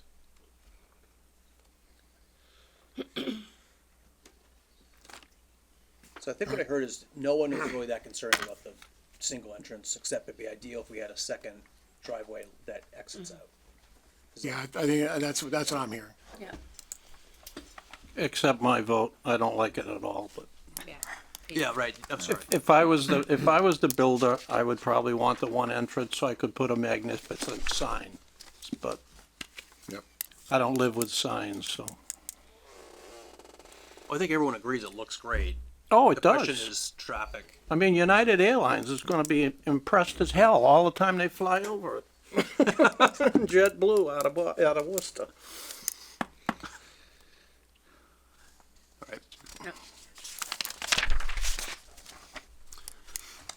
What's next? 9. 9, bike storage in the buildings. I think you had bike storage in the big buildings, but not the other ones. Is that right? I believe, Yeah, there's 40 spaces in the. Colin Babcock. Yeah, so there's 40 spaces in the building with the garage under, and then there's another 40 spaces in the clubhouse. So it's 80 storage spaces total. So typically we like to do 30%, like 33%, a third of the unit count. So we have 224 units. That gives us essentially what we need. So anybody could put their bike, no matter what unit they're in the one that's underneath? Correct. It'll be fobbed. Okay, Yeah, either or. They'll have a key fob and they'll have access. all right. This is one I feel absolutely no, I have no feeling of. You know, this is their issue. They, you know, their tenants are gonna demand it and they have to provide it or not. Well, I would push back a little bit on that just because it does reduce traffic. So if you're encouraging people to walk, if you're encouraging people to bike, then. But I don't think, well, I suppose if there isn't enough that would discourage it, but the people who would inclined to bike are gonna demand it. I believe. So that's my feeling. I do not feel strongly about this at all. Yeah, I think maybe the same point said differently. I don't think somebody's going to say, oh, you know what? I think I'm going to become a biker because of all the bike access that there is in my apartment complex. I think somebody that's already inclined is going to look for it and demand it of their landlord. But what if they can't find it? If we had more than 80 bikes, what we would do, and we had demand, we would want to address that demand. And how, the easiest way for us to address that would just be convert one of the garages into bike storage. And we could go 1, 2, 3, we can go as many as we want, real easy. Yeah, and I was just gonna say, we had talked about, you know, a number of the garages that could end up being used for something other than cars. You know, somebody could end up using a garage as a storage unit and keeping their bike in there, so they might not even need one of the 80. And so yeah, I'm not concerned. So I'm okay with the 80. I'm fine with it. I'm fine with that as well. Same here. All right, landscaping. Actually, can you put that plan back up? Yep.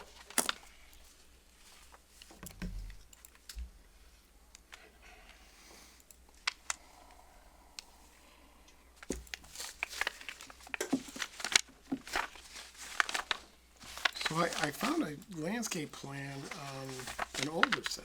Is there a landscape plan on this most recent set? Number 8. Yes. The set I gave you guys last month. It's it's not stapled in the plan you have, it was a separate sheet. It was a separate sheet, that was also the separate sheet with the, turning radius.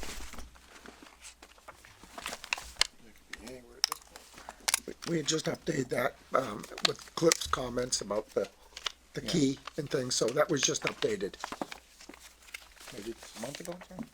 yeah, it's right before the last meeting. Yeah, this is dated 8/27/25. Yeah, I think that's right. Yeah, I it's definitely. have a full-size one, Bill, if you wanna look at it. What do you want to do with it? Pass down, Bill. We don't have to get into the details on this right now. I mean, I just, Yeah. if there was any specific issues that people had, I mean, I think.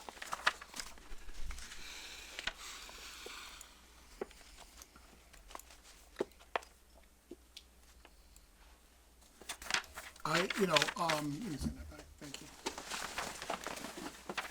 I don't consider this to be, a showstopper.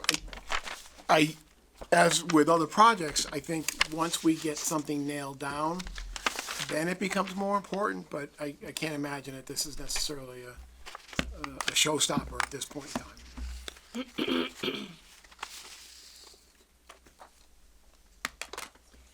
I think these are the types of things that can be worked out fairly easily once we get through some of the bigger issues. Yeah, I agree. All right, we're down to our last couple here. Right. So, massing, 64 unit buildings, tackle that first. How do you guys feel about the 64 unit buildings? So as I've said before, I don't I don't want to see it from Worcester Street. And I certainly don't want to, if I maybe see the tip of a roof or something, that's fine, but I don't want to see big buildings from Worcester Street, so. That goes directly to eliminating the top stories.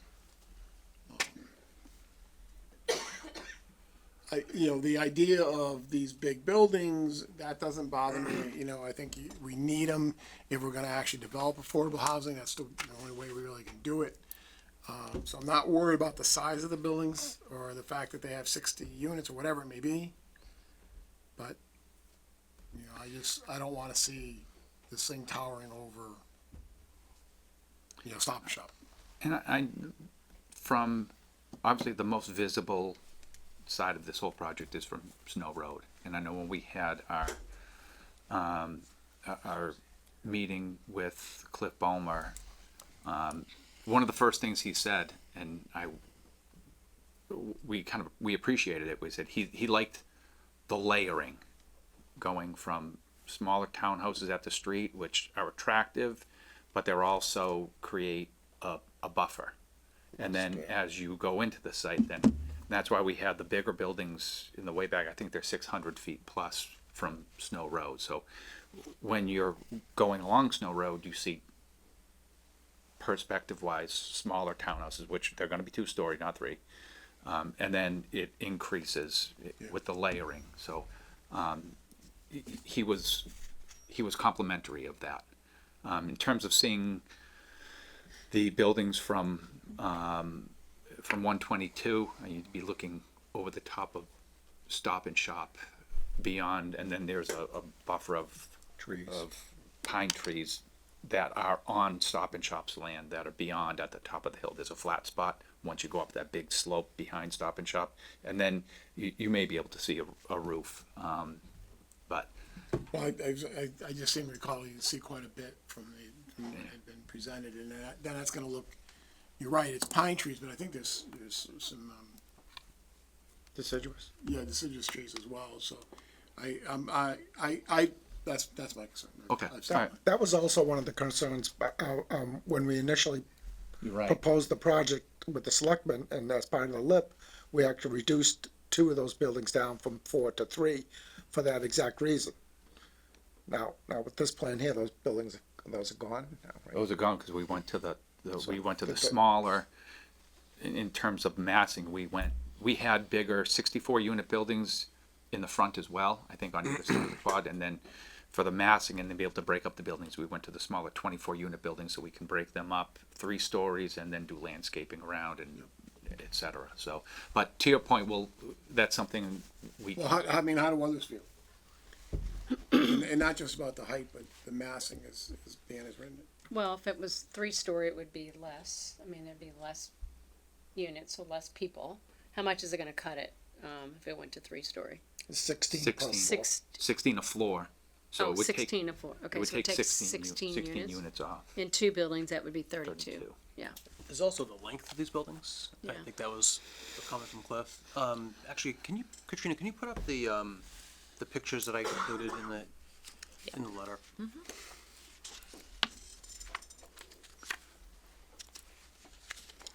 We said this before, what we particularly like about these buildings is the elevator. Yeah. And the elevator's expensive to install, and it's expensive, it's a monthly fee to maintain that elevator too, it's expensive. And we need units density to justify that. That's why you won't get the elevator in a 24-unit building. It's just not cost effective at all. But you would in the 3-story, Yeah, we could right? do it. Yeah, Yeah. cause it's 4-story now, so it Yes. came down to 3, yeah. Yep. So I just wanted to provide a couple perspectives of what other buildings might look like, and just so you have some ideas of alternatives. This is a 4-story building, but it's only got 24 units. It's an attractive building. It's large. It's very long, and it's tall. But there are ways to, create a building that isn't just a one big block. One of the concerns that Cliff had was the building materials. I think there was really a gap of information in terms of what these buildings are truly going to look like. He had a concern about the proposed vinyl siding, that should be more cementitious materials, which I think this is, with a lot of trim and gables. And so there's a lot of things you can do. I think we actually addressed some of these issues in the other projects with who's that Yeah, developer? I think the Prentice Place one is an excellent, I think they did a great job of essentially burying. Yeah, actually pull that one up. That's on the That's just a black and white. next Oh. page. Yeah. Yeah, so we buried the 3rd floor in the roof, so you got those dormers. Yeah, And that's a 16 unit building. So keep in mind, that's 16 units. What they're proposing here is 24 units in their 3-story buildings. So Is there an elevator in that building, Dan? I don't know. No. no. No elevators. Okay. But, the point is, and, the developer did lose a unit or two in each of the buildings by doing this, but it makes it it essentially makes it almost a story less tall.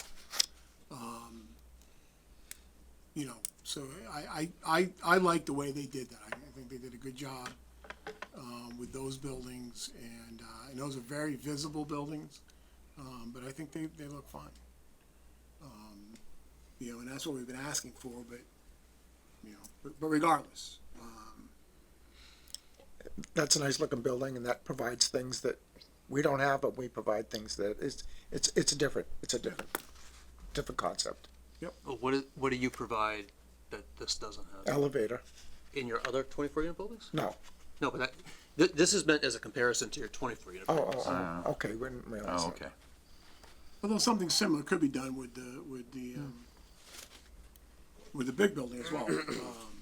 Maybe the 64 unit building comes to 60, but the roof essentially is buried down into the 4th floor. I know And so what you're maybe you talking maintain 4 floors, Right. but you don't have 5 floors of height. You could also do a flat roof, which would keep the height down. Yep. I think flat roofs because we talked about this on Pleasant Street, right? Yeah. Was it Pleasant Street? They were gonna do flat, and I feel like it's gotta have some kind of elevation. Yeah. To make it look more like Right. a home, instead of some industrial building. Is Prentice Place flat? They are in the center. Yeah, They- Yeah. They've because got all this gabling and then they have But it- roofs all around. but it didn't hide the, Yeah, Oh, no, it didn't. the heat The, pumps, before- yeah. The mini split. the mini By split. before they Yeah. put No, up. think- the 4-story one. I think they admitted that was not the best. Yeah. That's the way it worked out. So this is a 4-story picket fence. with a flat roof. Is that something like that? That could be potentially what they did, what they could do on the back buildings. Although again, So, yeah, I don't know why this is only 24 units and they're proposed. I'm not sure where the difference is in massing, and their buildings must be much longer than Yeah. deeper Yeah. than what these are. Or is that a garage door in the bottom right corner? I wonder if there's, because these have to be enormous units if there's only 24 units. in the building. I'm thinking the same. Oh, that's that looks right. like a No, lot you're more right. than 24 units. Yeah, You're correct. I think the I first thought- floor is actually garage yeah. Yeah, it looks like it. So it's just 3 floors of living. of living, but it's a Yeah. 4-story building. Yeah. Pulte's condos off of Institute are 4-story. Yeah. Those are not good looking buildings. No, but I drove in there, I think that's Grafton's first 4-story building. I can't think of anyone else. Oh, could be. And It that is. was, that was planning board, and It is. I guess the fire department didn't have a big qualm about that, so. These are all spring. I don't have a qualm with 4 stories. I don't make it 100 stories. I just don't wanna see it from towering over Stop and Shop. Right. Yeah, but if it was 3 stories, it wouldn't, maybe you Right. wouldn't see it. Yeah, no, So, exactly. Yeah, so Yeah. why don't we say we want 3 stories and cut it, 16 units a building and, at least that height, it's still gonna be higher than, well, it's flat though, so it's gonna be the same height as the 24 unit buildings, right? Well, now I think we're getting into the details, right? I think, we wanna lower the height of the Yeah, we do, buildings. yeah, right, okay, Whatever you guys are gonna do. yeah. Lower the height, and what about the size? Like, these are. I'm not I concerned mean, about size. it's in the back, I don't know how others feel, but I'd like to see them lower. I don't care about the size. I said it, but if we want to try to develop affordable housing, you do need to have the bigger buildings. I get it. So I'm okay with the size. Could we just clarify, I don't know if you misspoke, if these went to 3-story, you would not keep the elevator? No, we would keep the elevator You would because of keep the the- size of the building, Okay, yes. because for me, I mean, The elevator is very important. yeah, to me, whether it's 3 or 4, I'm fine with the 4-story, but I think they need to be elevated. It addresses the disability, it addresses senior housing. It also, someone just said to me the other day, you might have a 25-year-old kid that moves in there, but he still wants his grandmother to come visit him on the 4th floor. So he's gonna need the elevator. I didn't think of that, but And I think, Mr. McCusker, to your point about seeing them from 140, I pulled the video back up the first time you had mentioned it, and it's hard to tell when the video pans down to eye level or car level. I don't think the intention is that they were visible at eye level, car level. So the video starts kind of panned way up. Yeah, and it then goes up, comes and then back to down. kind of give you perspective, and then it goes down Yeah, to street. and so I think a member of the public had mentioned possibly flying balloons. I don't know if that might be one of the best ways to kind of get the visual. You can do it in the rendering, but then it's not like we can write a condition to say, all right, well, the actual needs to match the rendering. Whereas if you put up a balloon and we can have Jeff or whomever validate, it's like, yeah, that's where the ground's going to be and it's at the right height. Go back out to Stop and Shop and see if you can see it. Yeah. That could be a better way to get a visual. Yeah, I agree. I think we're maybe a little bit beyond that right now. Maybe something we can come back to. But, I think for right now, we want to focus on, is height a concern? Is the massing of the building a concern? What are people thinking along those lines? Alright, so the height. So I think we need to hear Okay. from Brian, Peter, and Alex. I'd rather they be 3-story. I agree. I agree. And where do you guys feel on the size of the buildings? The size doesn't bother me so much. It's more, we're talking about density. So do we say we want them smaller so there's less units and less Well, that's people? that. Right. That's the point. That's Is like the- we're at right. the end of my list. So Right. I know. I haven't heard. I mean, you're I know. you're kind of fine with most of the things, and I guess I'm trying to reconcile what That you're we're saying talking about, tonight, yes. what we said last night. Right. Yeah. So Yeah. How do we reduce density if we're, you make smaller buildings, you Yeah. require more open space, you Right. require bigger buffers. right? If, Right. if those are the reasons why you want lower density, then those are the Those- conditions yeah. that we need to incorporate. If what- it's something else, then tell me. What about spacing between the buildings?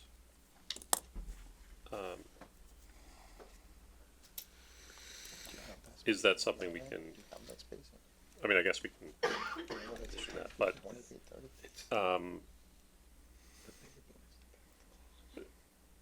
just in looking at this, it looks like these 4 buildings are kind of jammed into a small area.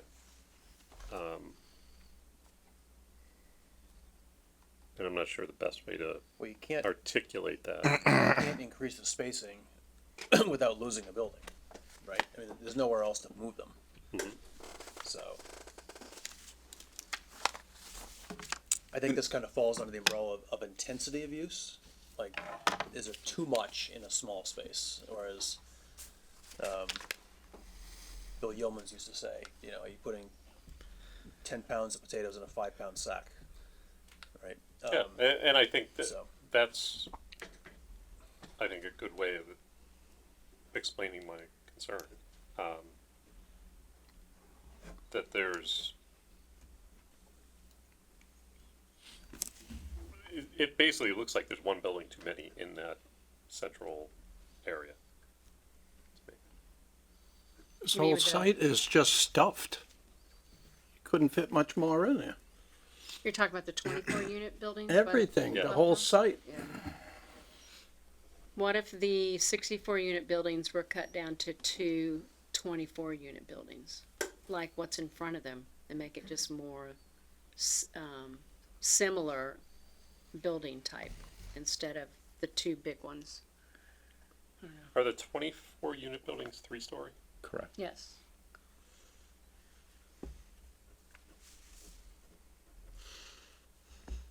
So,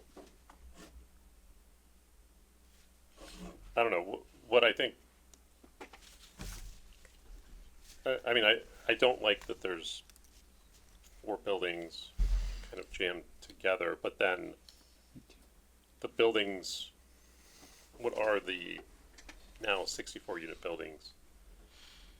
If those were, you know, maybe slightly bigger than the 24, you know, because there is more room on, I guess, the back side of the east side of the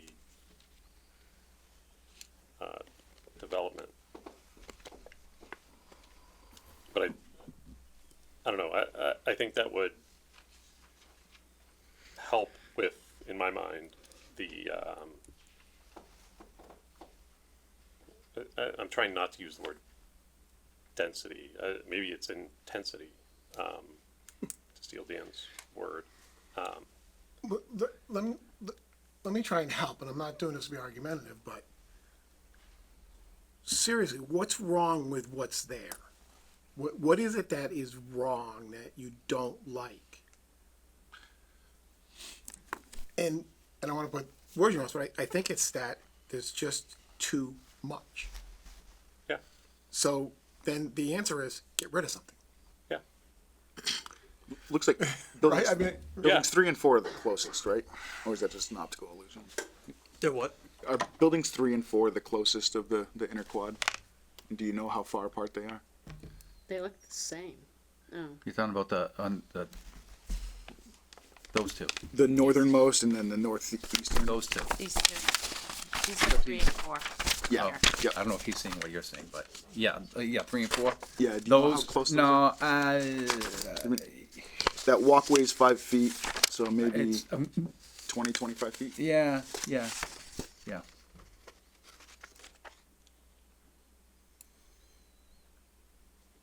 Because those two look closer than the southern two. So what if we took out one of the 24 unit buildings behind the clubhouse and moved it in the middle, and then the other building 3 and building 6 could pull back a little bit, maybe have a little more space, not so crowded against 4 and 5? If you're Yes, feeling center. like it's too tight. You're saying take the ones that are on the back side of the quad. Yeah, maybe Center one. center one, right? So that feels a little, not so everyone's saying it looks crowded. And then, you know, building 3 and 6 could maybe, if you move, when Center you're those. moving one in the middle, you could pull those back a little bit, maybe So it's spread it almost out a like little. one would be centered on Yeah. each leg. Yeah, right. So that would make that not so crowded, and you're eliminating 24, and then maybe making the buildings in the back, just maybe making those smaller, cutting down a little bit of, you know, instead of 4-story, 3-story, and see how much we're taking out of the density. So, you know, and just to give you guys a spectrum of options, right? So Right. the Prentice Place building is 16 units. So these are 24. right, So I'm not advocating anything. I'm just saying if you Yeah. took the 24 unit building and instead made that the Prentice Place 16 unit building, that would be a smaller building. yeah, less population density. Yeah, right. If you can pull up the townhouse slide. What was the size of the Prentice Place project? What? 3-8. Size in what regards? Like the 8, 2 12s and a 14. Three, I know. three, It was small, it was, it was small. right? Yeah. 3 acres. No, there's only 3 buildings. No, 3 acres, I thought. Yeah, and I there's, was thinking 5, but you might be right. It might be 3. I thought it was 3. it's 3 buildings. 2 12s and a 14, And what's the acreage of this again? or no, 2 14 14s. acres. and Was it 14 42 units? At Prentice? I Yeah, think I so. thought it was 3/16s. No, it's not 316s. There are 2 smaller buildings and a bigger I building. think that's what he wanted. I'm just curious, trying to visualize that, Oh, because it's we way can bigger. see those. Yeah, way yeah, bigger. no, I know it's way bigger, but, Yeah, Prentice is 40 units on 2.5 acres. 40 on 2.5. But it also has a park across the street. yeah, it Yeah. does. So it makes it feel, Yeah. yeah, it does. Can you You're put the right. townhouse units up? The what? The townhouse units? I think it's the next page. This one? I mean, I like the townhouses So- in the front. And this is the lower density version, so this might be what they could do in the front, or this could be something they could do in the middle too. So they're at 24, 16 is Prentice, or you could have buildings like this. Yeah. These are 3 together. I've seen, actually, there might be another slide that shows townhouses of 6 units together. Yeah, here's one. This is 5 units put together. Yeah. We keep getting bigger and bigger, but they're different styles of living. These are single-family attached units, you know, up and down. So there are a lot of different options that you can play with. Right. But we may be getting too detailed here, and I led Brian to something, and it may be the correct place where he was going, but as Dana said, we don't want to say just reduce the number to some arbitrary number, right? But I think you know where Brian basically looks at it and says it's just too much, then we got to get rid of something. I think that's a message. And I think other people need to look at this and say, you know, not make it less dense. Right? I would say to you, what's wrong with what they've presented? Right? And I've already voiced, I'm okay with it. Right? So if you're looking at this and what's wrong with it? Why do you want less units? Well, is it really that you want less units just for less units? I think maybe Peter, that's his answer, yes. Oh, Yeah. it doesn't blend with the neighborhood Right, at all. right. Let's face it, the traffic, it's gonna add to the Right, traffic. so I think we each, as a whole, individually, need to say, what is it that we don't like, or what is it that we want? That, so with respect to the massing of the buildings. I think a reduction, and again, I don't want to lead with reduction. I guess that's not what I'm saying. A reallocation is a better word. So if you pull up can you pull up the plans? Yep. So I agree with, you don't want to see it from Worcester Street. I also definitely don't want to see a flat roof. I mean, I think aesthetically, it's just, I don't think anyone would want to see that. So trying to figure out a way of how we can, whether it's 3 or 4, again, I think we just have to figure that out. But I do think if a reallocation of the northeast building would solve a lot of issues. One, it would create more of a buffer for the aquifer, right? Because that's the point that's most connected to that corner. 2, it would help Are you saying northeast or southeast? the northeast, Okay. right? And again, I think it's maybe is it instead of maybe it's again, I don't know how, I don't want to lead with how we would do that, but it would create more of a buffer. It would create more open space. It would allow us to, again, I know this wasn't an issue that we were really hung up on, but maybe it would open up more parking. That way we could account for dedicated loading spaces, which could help with traffic. I think that's one way that we could, play around with. And again, I don't know if it's, for me, it's not like whether it's 3 or 4. I think if it's 4, great. But I think, so what Brian's point is kind of, if we're going to reshift things around, like pushing that kind of away from that corner. I don't know if that helps. But like that, I think if we're trying to make an impact, like that is probably one. Now, is it one big building and we move it around, like, or cut it in half and put it in a different area? I don't think it's a reduction in units. It's just, I think spacing, to what Brian's point is, we could maybe space it out a little bit better. So what I'm hearing Alex say is similar, it's too much.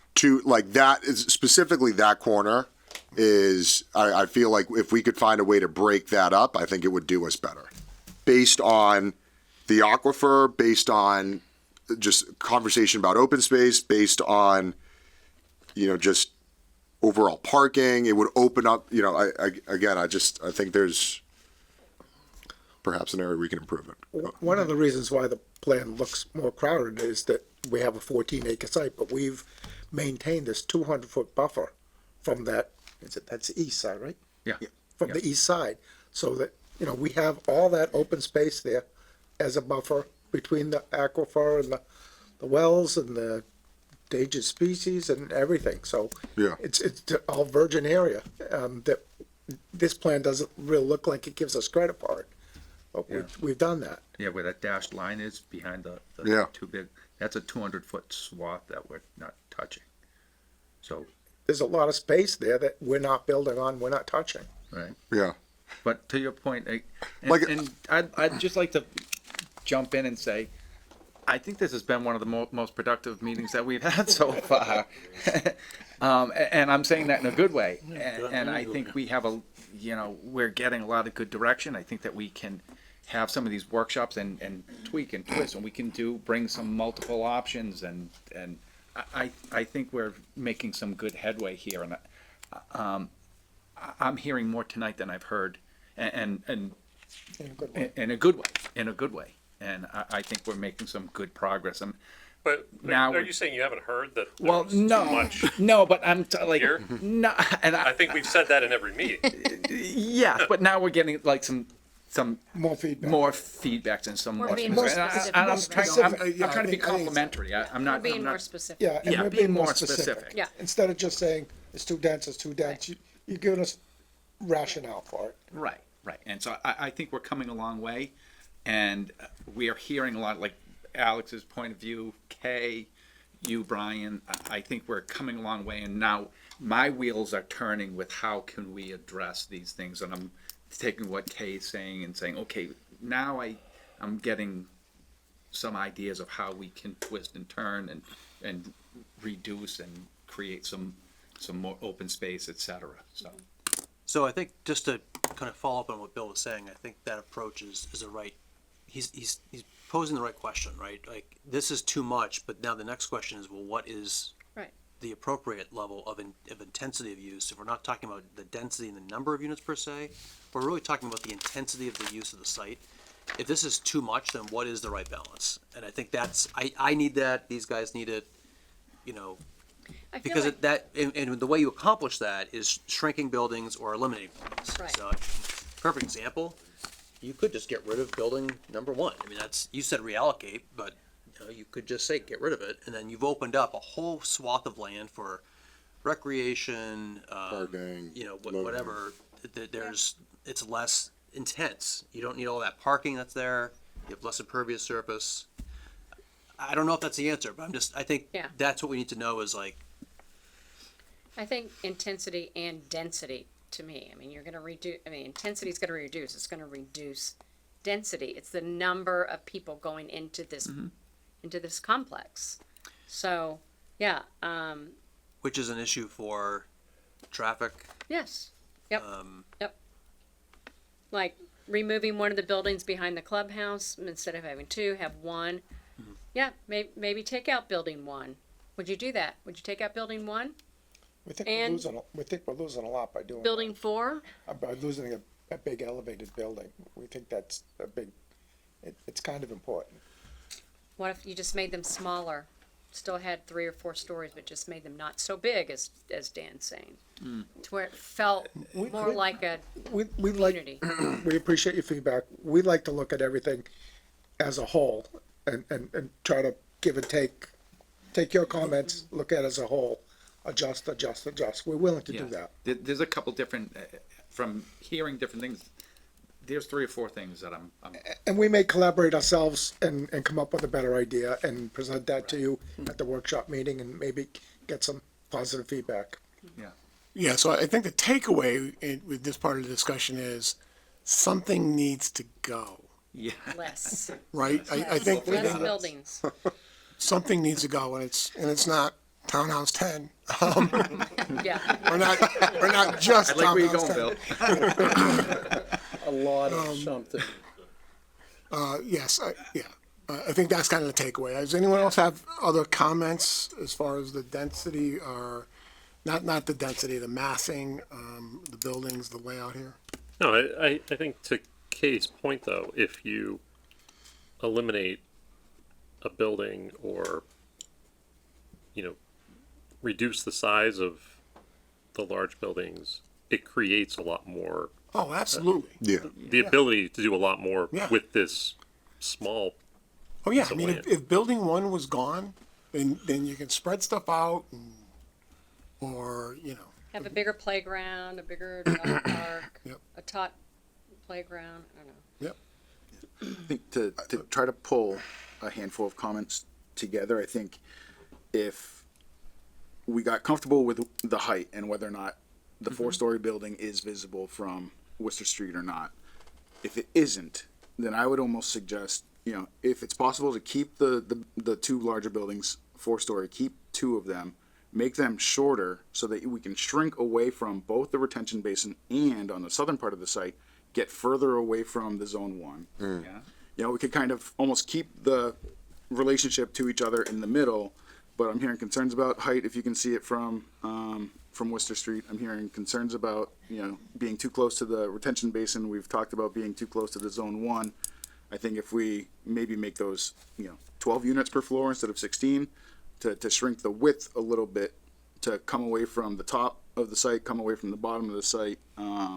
Again, that's if the height isn't a concern. If the height is a concern, then I think we have a balance to make. Are we more concerned about the height or, pinching from the top and the bottom? Right. And one thing I tell everybody's like, oh, just make a quick change. Well, and this is, I'm backing up your point. When one thing changes, everything changes. So if we say, we want to have more separation on the southeast side, well, if you take off a floor, well, there's parking we don't need for that. So maybe there could be a parking field on the southeast side. Maybe that can go away, and that can give us a little bit more buffer. So there's other moving parts that we can be looking at, because you remove a building or you take a floor off, that's gonna take away other things that we can start Right. looking Yeah, at And to address. and once we hear your comments, we may be able to address that comment,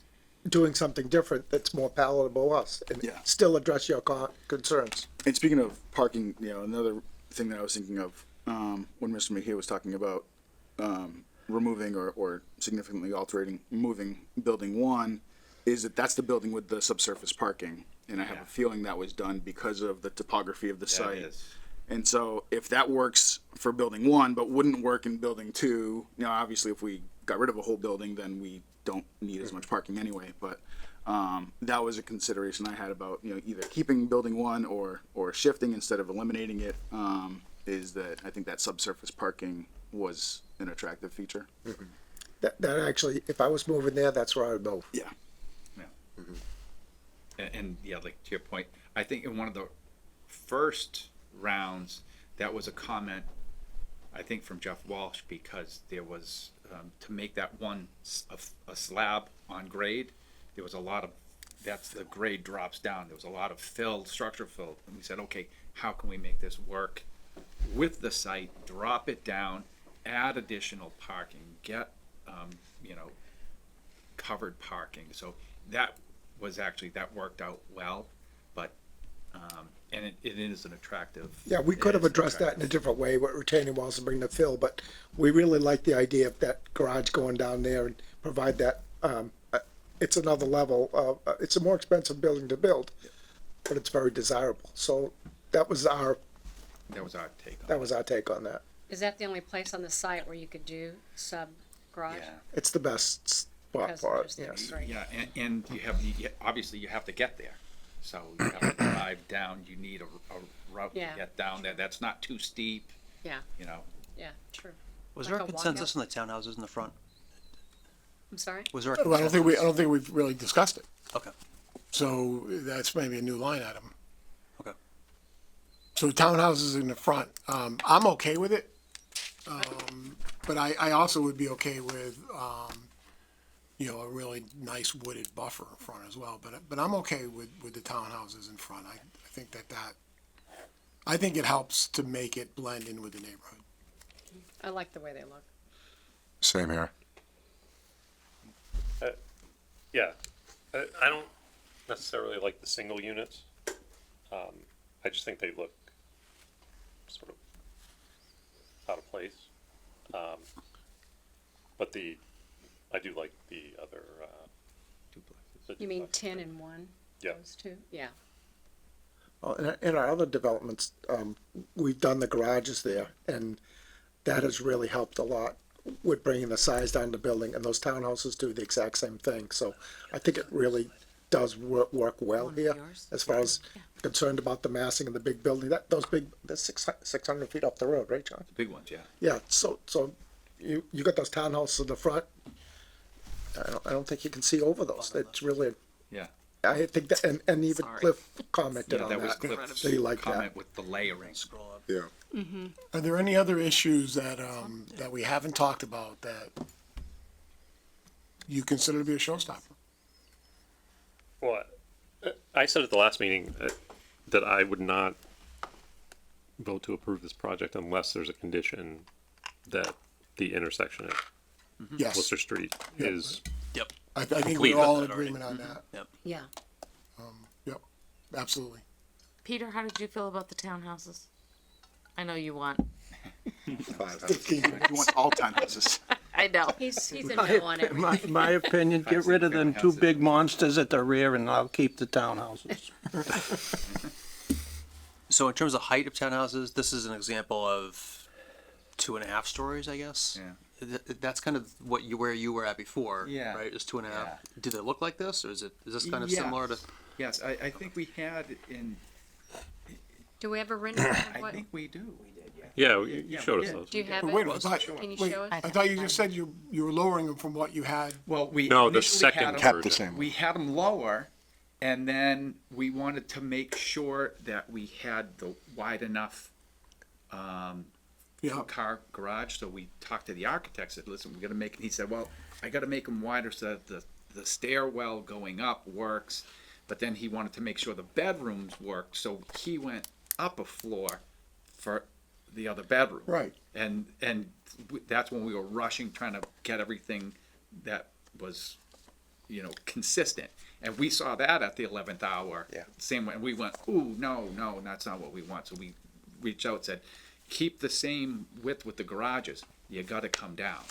And that's what he's wrapping We thought up it was now. important to have the two. But we wouldn't have renderings of those. I think they're in the original. No, well, the original plans. ones and if you wanna talk about height and roof line, the original ones were the Oh, okay, the two all right. and a half. All right. So given that these are Oh, right actually, in the it's right. front of the site, I think it's really important that we focus on the design of these buildings. And I don't. Cliff did make some comments. I don't remember what he said, but if you guys like this kind of gable look, I like this. Yeah. That's what, it's also it's more interesting because you've got different steps and Yeah, different I don't know levels how and, what yeah, the yeah. technical term is, but it's More if that's character, what it's you- not so yeah, flat. Exactly. If that's what you're looking for, then we can give that feedback to Yeah. the Dimension. Yeah. dimension. Yeah, good. So Other that picture isn't them. No, No. no. Oh, I didn't This see is No, that. just that was- what that's Dan three. put in. It's a project in Melrose that's being proposed. this is, I just happened to flip to the right page. Is that the current ones? Those were the That's the original ones. original. The original ones. That's and the original, so yeah, that doesn't But mean they, anything. well, they got, They have one more story. no, they took taking that that story off. We're taking that off. Oh, Jesus Christ. Okay, Yeah, So they're back to something so like they're that. back to something, oh, I think the takeaway is that we are very focused and concerned about how it appears. That's the appearance from Snow Road. So, you know, whatever you put together, you know, let's not do We're on board with that. square brick houses or something like that. You know, something that's, you know, it's gonna We look pride nice. ourselves in building a good product in that. All right, other issues? The only other thing I'd tack onto that is, you know, obviously we want it to be attractive, but for me, I think I don't want to see a single waiver with respect to the townhouses.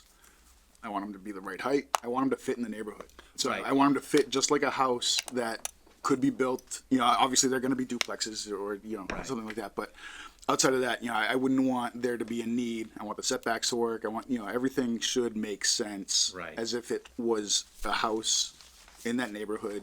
And, you know, that's what's going to create kind of that buffering.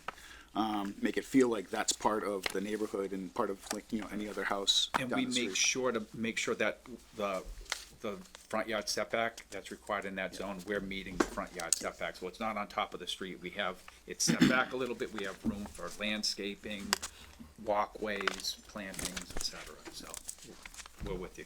And we think that sidewalk, walkway, call it what you want, pathway, we think that's a lot nicer looking than a sidewalk that follows the edge of the road. Yeah, I mean, if we we've were done talking that. about people crossing in front of other people's, you know, lawns to get down to Worcester Right. Street on the right side, I don't think they would think twice about following a walkway that looks like it goes onto your property. It's a little more interesting, just aesthetically. We actually did that on a project, that exact same design, and it came out really nice. All right, any other issues that we're gonna list? All right, probably should, open it to public comment. Anybody have anything they wanna say?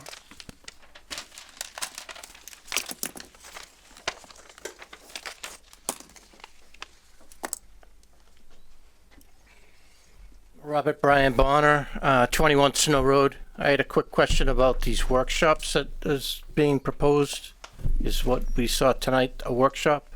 Or is there gonna be separate workshops? And does that conflict with the public hearing? It doesn't conflict with open meeting law. They would, not be, this is the public hearing. Right. You know. Understood. Workshops would be one or two members of this board, which is allowed, and then mostly professional staff, in the building here. And they're not public? It would not necessarily be public. Well, it would be an open meeting. It wouldn't be part of this hearing, but it has to be an open meeting. How is that published or Yeah. how does It anyone has know to be- about that? It has to be notified, 48 hours in advance. It's just an open meeting. For less than quorum? Yeah. I've done that many times, Dan, without doing that. Yeah, I mean, they, every week there's the development review meetings and that sort of stuff that happen. I just figured it would be an extension of that process. It's not a form, That's not my understanding. I can check it, but. I've never heard of that, Dan. Yeah, we'll have to look into it a little bit closer, but, Right. well, you're hearing what's happening live. here, Yeah. So, Okay. Yeah. I just, I had that I'm a- concern when it was first described, but in hearing it, that it's more driven by I don't know if, the- our side, I don't by know if the board and the town, than the developer kind of putting. that's not it what on. I heard tonight, though. He wanted to meet with, Right, and that's board what I had a members. problem with, and but that's not. that's happening. fine as long as it's an open meeting and other people, public can attend. Or it can be zoomed in or something, Well, but I don't, I don't know that it's Dan's gonna check that for us. okay. I'm pretty sure this is considered like a subcommittee meeting. That would be a meeting that has to be open.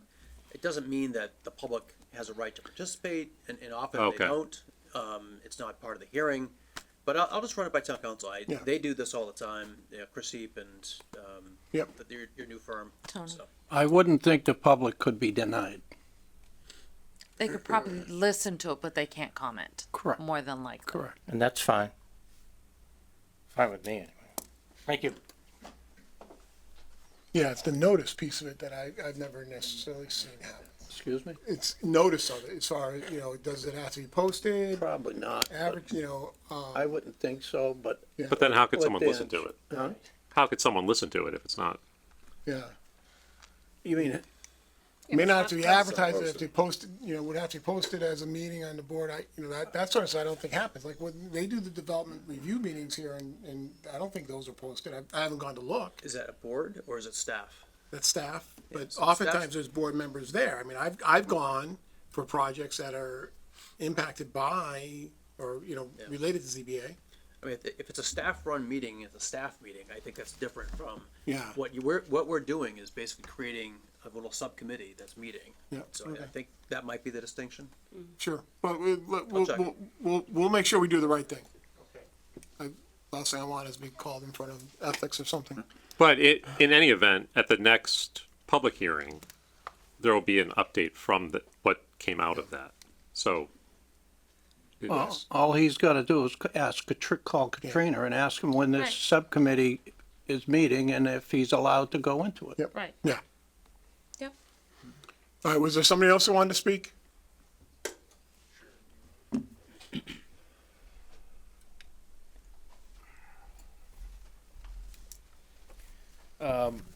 Mark Potter, 14 Suzanne Terrace.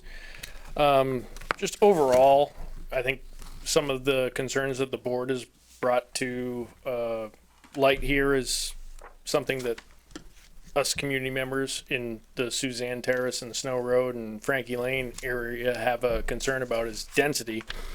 Overall, with, we're talking about, the visibility of the apartment complex from 122 and 140. What about us? Like, I'm going to be able to see that. I don't care how you slice it. It's 20, 25 feet in elevation above my house, and we're talking about a 3 to 4 story building. And then we're talking about saving a 50-foot tree. Well, that's 60, 75 feet above that. Some of the comments I've seen from their development in Millbury is, lighting concerns. Am I going to be able to see lights at night in their parking lot from my kitchen window? That's not something that's going to go away for me. That's going to be something I'm going to have to live with as long as I'm in this residence. So it's a concern for me that it's going to negatively impact my life and, seeing the stars at night, basically. Even with that, we're talking about, I can hear the football games at the high school on Friday nights. I like that. I mean, that's a cool feature, I think. Hear the band play, hear the game. I can hear the announcers. I can almost get the score. So something I may lose here in the future, that we're talking about density and the height of the building. I totally understand they own the property. They're going to develop the property. I want them to develop the property, but density, I think, is the key word that we're seeing here. And, some of the concerns too are, we're in a septic. Like, everybody in our neighborhood is on septic. How's runoff going to affect that? Salt's going to negatively impact how well your septic system performs. Does that mean we're going to have more frequent pump outs? Some of the neighbors, the immediate abutters on that side of Suzanne Terrace, they have pools. How's that going to affect their pool? Are they going to spend more on chemicals? We're talking about these people having to spend more money on keeping their pools adequate for their kids, their family, that sort of thing. Also, too, with creating their buffer zones on whatever trees they're planning on planting. We talked about evergreens. Great. They're an immediate solution to the visibility. But conifers are a climax forest. So you're going to end up with nothing growing underneath them. If you ever seen a pine tree forest, nothing grows on the ground underneath them except for mushrooms. That also negatively impacts the soil for septic systems and pools. And then when the conifers die off, or someone plants white pines or something like that, we have a couple of white pines in our neighborhood that are 100 and something feet tall. They look terrible when they're 100 and something feet tall. When they're a nice little pine tree and they look like a Christmas tree, they're awesome. But when they're 100 feet tall, they look like crap. They're a pain in the ass to take down. They're a pain in the ass to maintain. So something to consider there on what that's going to look like, not just now and in the next 5 years, but in the next 20, 30, 40 years for the next people that, I won't be living there in 40 years. what's that going to look like for them when they move in? So thinking about what this community is going to look like, which is something that we've heard, like, oh, this is a community. We don't have really any good access to the playground, so to speak. Like, I think my neighbors have better playground setups in their backyards than what's going to be presented here. I also think, you know, quick Google search, and don't quote me on it if it's right, 27% of New Englanders have dogs. Okay. So are they going to walk their dog in an apartment complex? Probably not. Are they going to head south onto 122 and onto 140 to walk their dog? Probably not. Are they going to try and get access to the property behind Lake Ripple where there's no crosswalk to cross the busiest street we have in town? Probably not. They're going to head north into my neighborhood, into Suzanne Terrace and Frankie Lane and Linda and everything else, which is fine. Most of our community members probably are dog owners. Probably know my neighbors better by their dog than I do their actual name or their kid's name. So when those people are heading north and we don't have a sidewalk for them to walk on, and then when we're talking about like, well, what's that going to mean for my community? Am I going to have to deal with more dog excrement in my neighborhood? Maybe. And we've heard that, oh, we're going to have a program where we're going to test the dogs. And I looked into it. I didn't really think that it was a real thing, but apparently it's a real thing. That's fine, but is my community going to have access to that? Am I going to be able to walk over to property management and say, hey, here's a bag of dog excrement that I picked up off my front lawn that might belong to your neighborhood? How's that going to impact me? I hate to go back to this principle of like, I think what my physics teacher said in high school, NIMBY, not in my backyard. I'm totally fine with something getting developed. I'm totally fine with affordable housing for someone, but I would love to see affordable housing, like thinking about my parents, someone who's a senior, who really is struggling with stairs and being able to get up and down. And I've tried to get them in every community possible. They are not going into a townhouse style thing. I've tried. I don't think there's anything terrible with that at all. They need single floor living. Like, wouldn't it be better to have affordable single floor, single family homes in this community? And, we're talking about a residential neighborhood. It's zoned for residential, not 3 and 4 story buildings. Ultimately, that's my biggest problem with this whole development and presentation is that it doesn't fit the model of this community, specifically in the Snow Road, Suzanne Terrace area. So I agree with the board on that 110%. I would like to see it developed. I think it would be great. And, thinking about affordable homes, would I love to see McMansions in there? $600,000, $400,000 homes? Sure. But is that really what our community, our state actually needs or wants? Or do we need affordable housing for that entry-level home buyer that's, hey, we're starting our family, we've got one kid, we're looking to get out of the apartment? Or for folks like my parents who are, the house is too much for them and they need to get out and get into something that's more accommodating for their physical condition now at this point in their life. So that's my stance on this whole progress so far. I think that all the points that the board brought up here are, on these 14 points are good. And things that we need to talk about and address. But when we're talking about what's right for the community, does it fit the community? Is it what we actually want to have Grafton look like versus a bunch of apartment complexes and townhouses and this, that, and the other thing? And I grew up, I'm from Framingham, which is now a city. So I'm used to density. So it doesn't scare me. It's just, it can be done the right way. Do I think Framingham did it the right way? No. But can I hopefully influence Grafton to make some better decisions? I hope so. Thank you. Thank you, guys.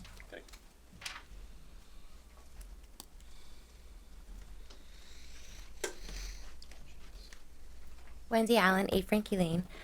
So we keep talking about walking on Snow Road. My kids do it regularly. My son's BVT late bus stop is the library. He walks home from the library. My daughter goes to Grafton High School. She walks home after practice. They absolutely, not my favorite, but absolutely walk in the direction of traffic.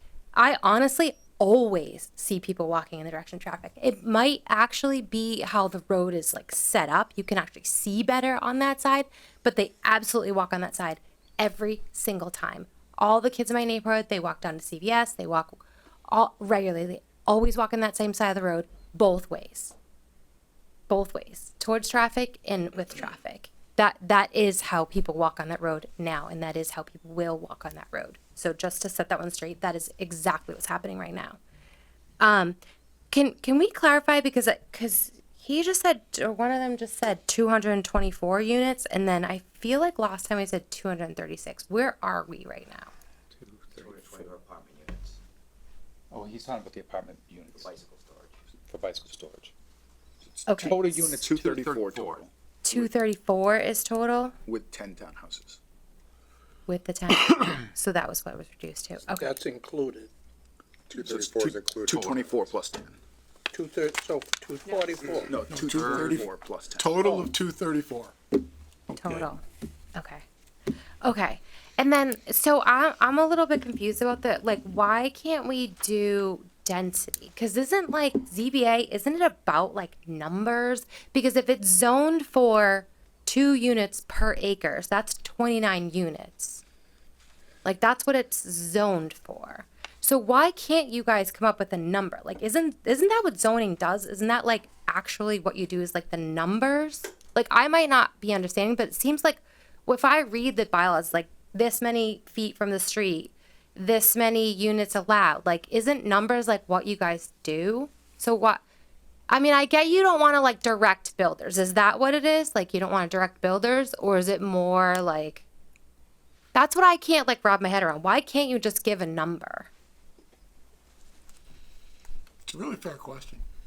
It is, because I hate numbers, but it's all numbers, and I'm just trying to wrap my head around the numbers.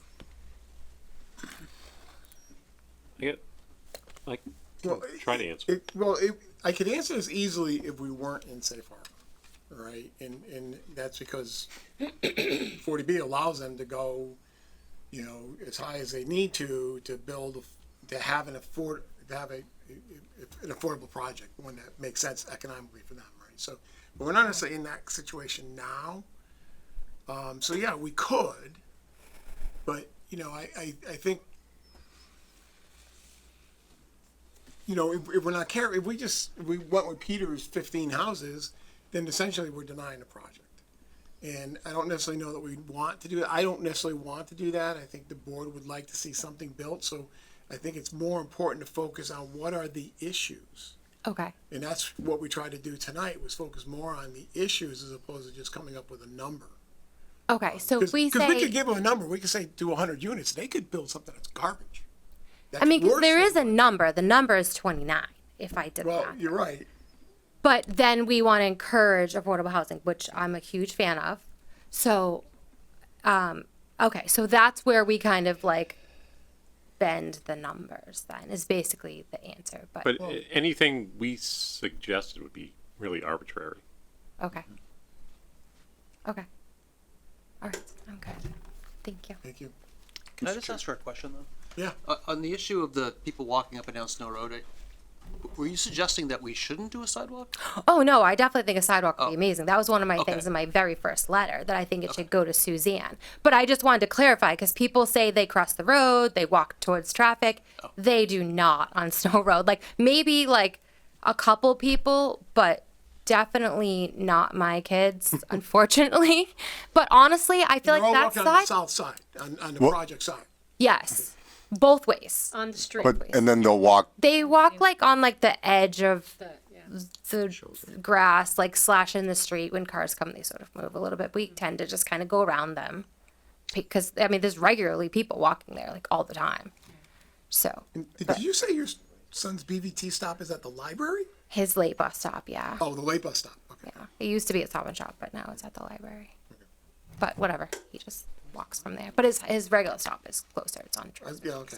And you s- I get it with the late bus. But that's fine. Yeah, I'm glad we have the late bus though. And you said they walked to the high school as well? Yeah, my daughter does. Like today, From- she had field hockey practice, and I couldn't pick her up, so she walked home from practice. I was gonna say, I'm on paternity leave right now, and I drive by when school ends, and there is always kids walking on Worcester Road. Either CVS shop, like a Stop and Shop, or Dunkin' Donuts is a big one. Oh yeah. So yeah, yeah. Yeah, they the kids in my neighborhood regularly walk. There was a kid that was riding his bike to school for a little bit too. Yeah. So they regularly do that. It's only like a mile, so Right. I did not cuddle my kids, so they can walk. Thank you. Anyone else? Thank you. Do we have anyone online? There's some comments, not raising their hand, but there's some comments I'll read. I'm Judy Valentine from 19 Suzanne Terrace, and I want to reiterate what Mark said. The elevation in that northeast corner, like, looks way down on our house. It's really like 6 stories when they put a 4-story house there, or building. Also, the runoff is a worry. The swale is going to be behind my house, and I just don't think that you really know what kind of poisons will go in that. Probably 90% will be taken care of, but 10%, you don't know what is going to be there. Could be forever chemicals. So I do think that that is an issue, and I do think that hydrologists will be looking at that, ultimately. That's all. Thank you. So there was the comment from Lydia Bogard, which was the same as Robert Bonner about the workshop, whether it was gonna be published in public hearing. And then from an anonymous, addressing the comment by the board that we should, it says anonymous attendee, that's all it says. Addressing the comment by the board that we should discuss the specifics of the project and not worrying about the density. Many of the issues we're thinking about are scale with density, parking, runoff, and the requirements for EMS, fire, access all pertain to density.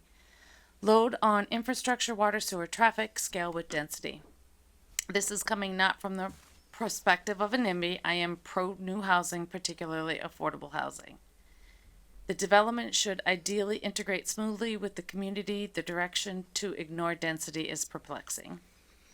And then another comment from RAC regarding discussion of multiple entrance exit points regarding putting a second entrance where number 10 is currently located. I see the visual appeal of having a grand entrance, but maximum traffic safety should dictate this decision. Unless you're experts, I recommend discussing alternative site plans with a traffic safety design expert. Please discuss various layouts with a traffic road safety expert. And of course, we have had public safety has reviewed it and commented, and our own traffic engineers have looked at it from that point of view as well. Okay. No other comments? No, that's it. Any other comments from the board? Anything we need to discuss? What do we want to do for our next meeting? It'll take a couple of weeks to do some sort of workshop type. Right.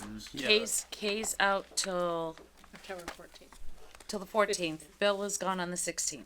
I think we're talking November. Bill, I if I'm gonna try to set up a meeting with staff and DPW, which I think would be useful, I'm really tied up until the end of October. I've got a trial and a couple other hearings. And then I think we wanna have a meeting with these guys. You need some time to put together some ideas. So, Well, I'm gonna be gone the weeks of the 10th and the 17th of November. Although I probably can, zoom in. Matter of fact, I know I will. So I guess I could make them, I won't be in person if we do the 9th or the week of the 10th and 17th. And then the week of the 24th is Thanksgiving. right. So it's the 6th, 13th, or 20th. What about the 6th? There's an affordable housing forum on November 6th that we were going to extend a cordial invitation to members of the ZBA if you'd be interested in attending. What about the 5th? 5th of November. Yeah.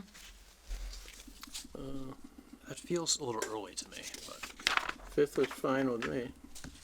To get done, you feel like, I mean, we're talking about 2 meetings Yeah. between this and the next hearing. So the week of the 10th. No, do the 13th. 13th? yeah, it works for me. Anyone have any problem with the 13th? I'd prefer the 12th, honestly, but November 13th, I. Or I could November make that 12th? I'm fine. I could do both. We can do both. Does the 12th work for everybody? I'm fine with the 12th. I'll be remote, but, You'd also be remote on the 13th? 12th and 13th. Yeah, I've got it. Let's do the 12th then. So entertain a motion to continue case number 9:10. 910 to November 12th at 7 PM. Is this room open? Hmm? Is this room open? So moved. I can double check, but we get preference. Somebody say second, please. Second. Thank you. Who made, you, Brian Brian? and Alex. Ms. Reed, Yes. Mr. Waller, Yes. Mr. Adams, Yes. Mr. Mejia, Yes. Chairman votes yes, or Vice Chairman votes yes. And you got it, Brian. All right. Katrina, do we have any 40A cases? Possibly. I don't know yet. I gotta talk to Tracy tomorrow and talk to Dave Mason. It might get pulled. So I will email you guys tomorrow or Monday and let you know. Dave Mason. Yeah, I'll tell you later. For Oh, coordinating some of the, So- staff and work sessions. yeah, I'll talk to Dan and Dan and I will figure that out. And then, so the only issue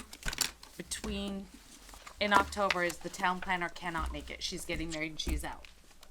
So, Really? When? Fiona is out. She's out from the 10th to the 20th. She's gone. Of October. Of October. And then she's gone again in November for her honeymoon. So I will reach out to Fiona if we want Fiona there. Alright. We do have an assistant town planner now, so I could get Natalia there. But I do know she is out. This whole marriage thing really Messes things up. taking everything. So at this point, we've got to extend it to Sure. November. So if one of you can sign that for me, please, and then I can have Bill sign it. Sign your life away. If you don't want to do minutes, if you guys want to adjourn, somebody make a I'd motion. be all in favor of that. Yeah, good with that. Move we adjourn. Second? Motion made and Yeah, seconded. give it to Bill to Ms. sign. Reed, Yes. Mr. McCusker, Yes. Mr. Adams. Yes. Mr. Mejia, Yes. Chairman votes yes, we're adjourned.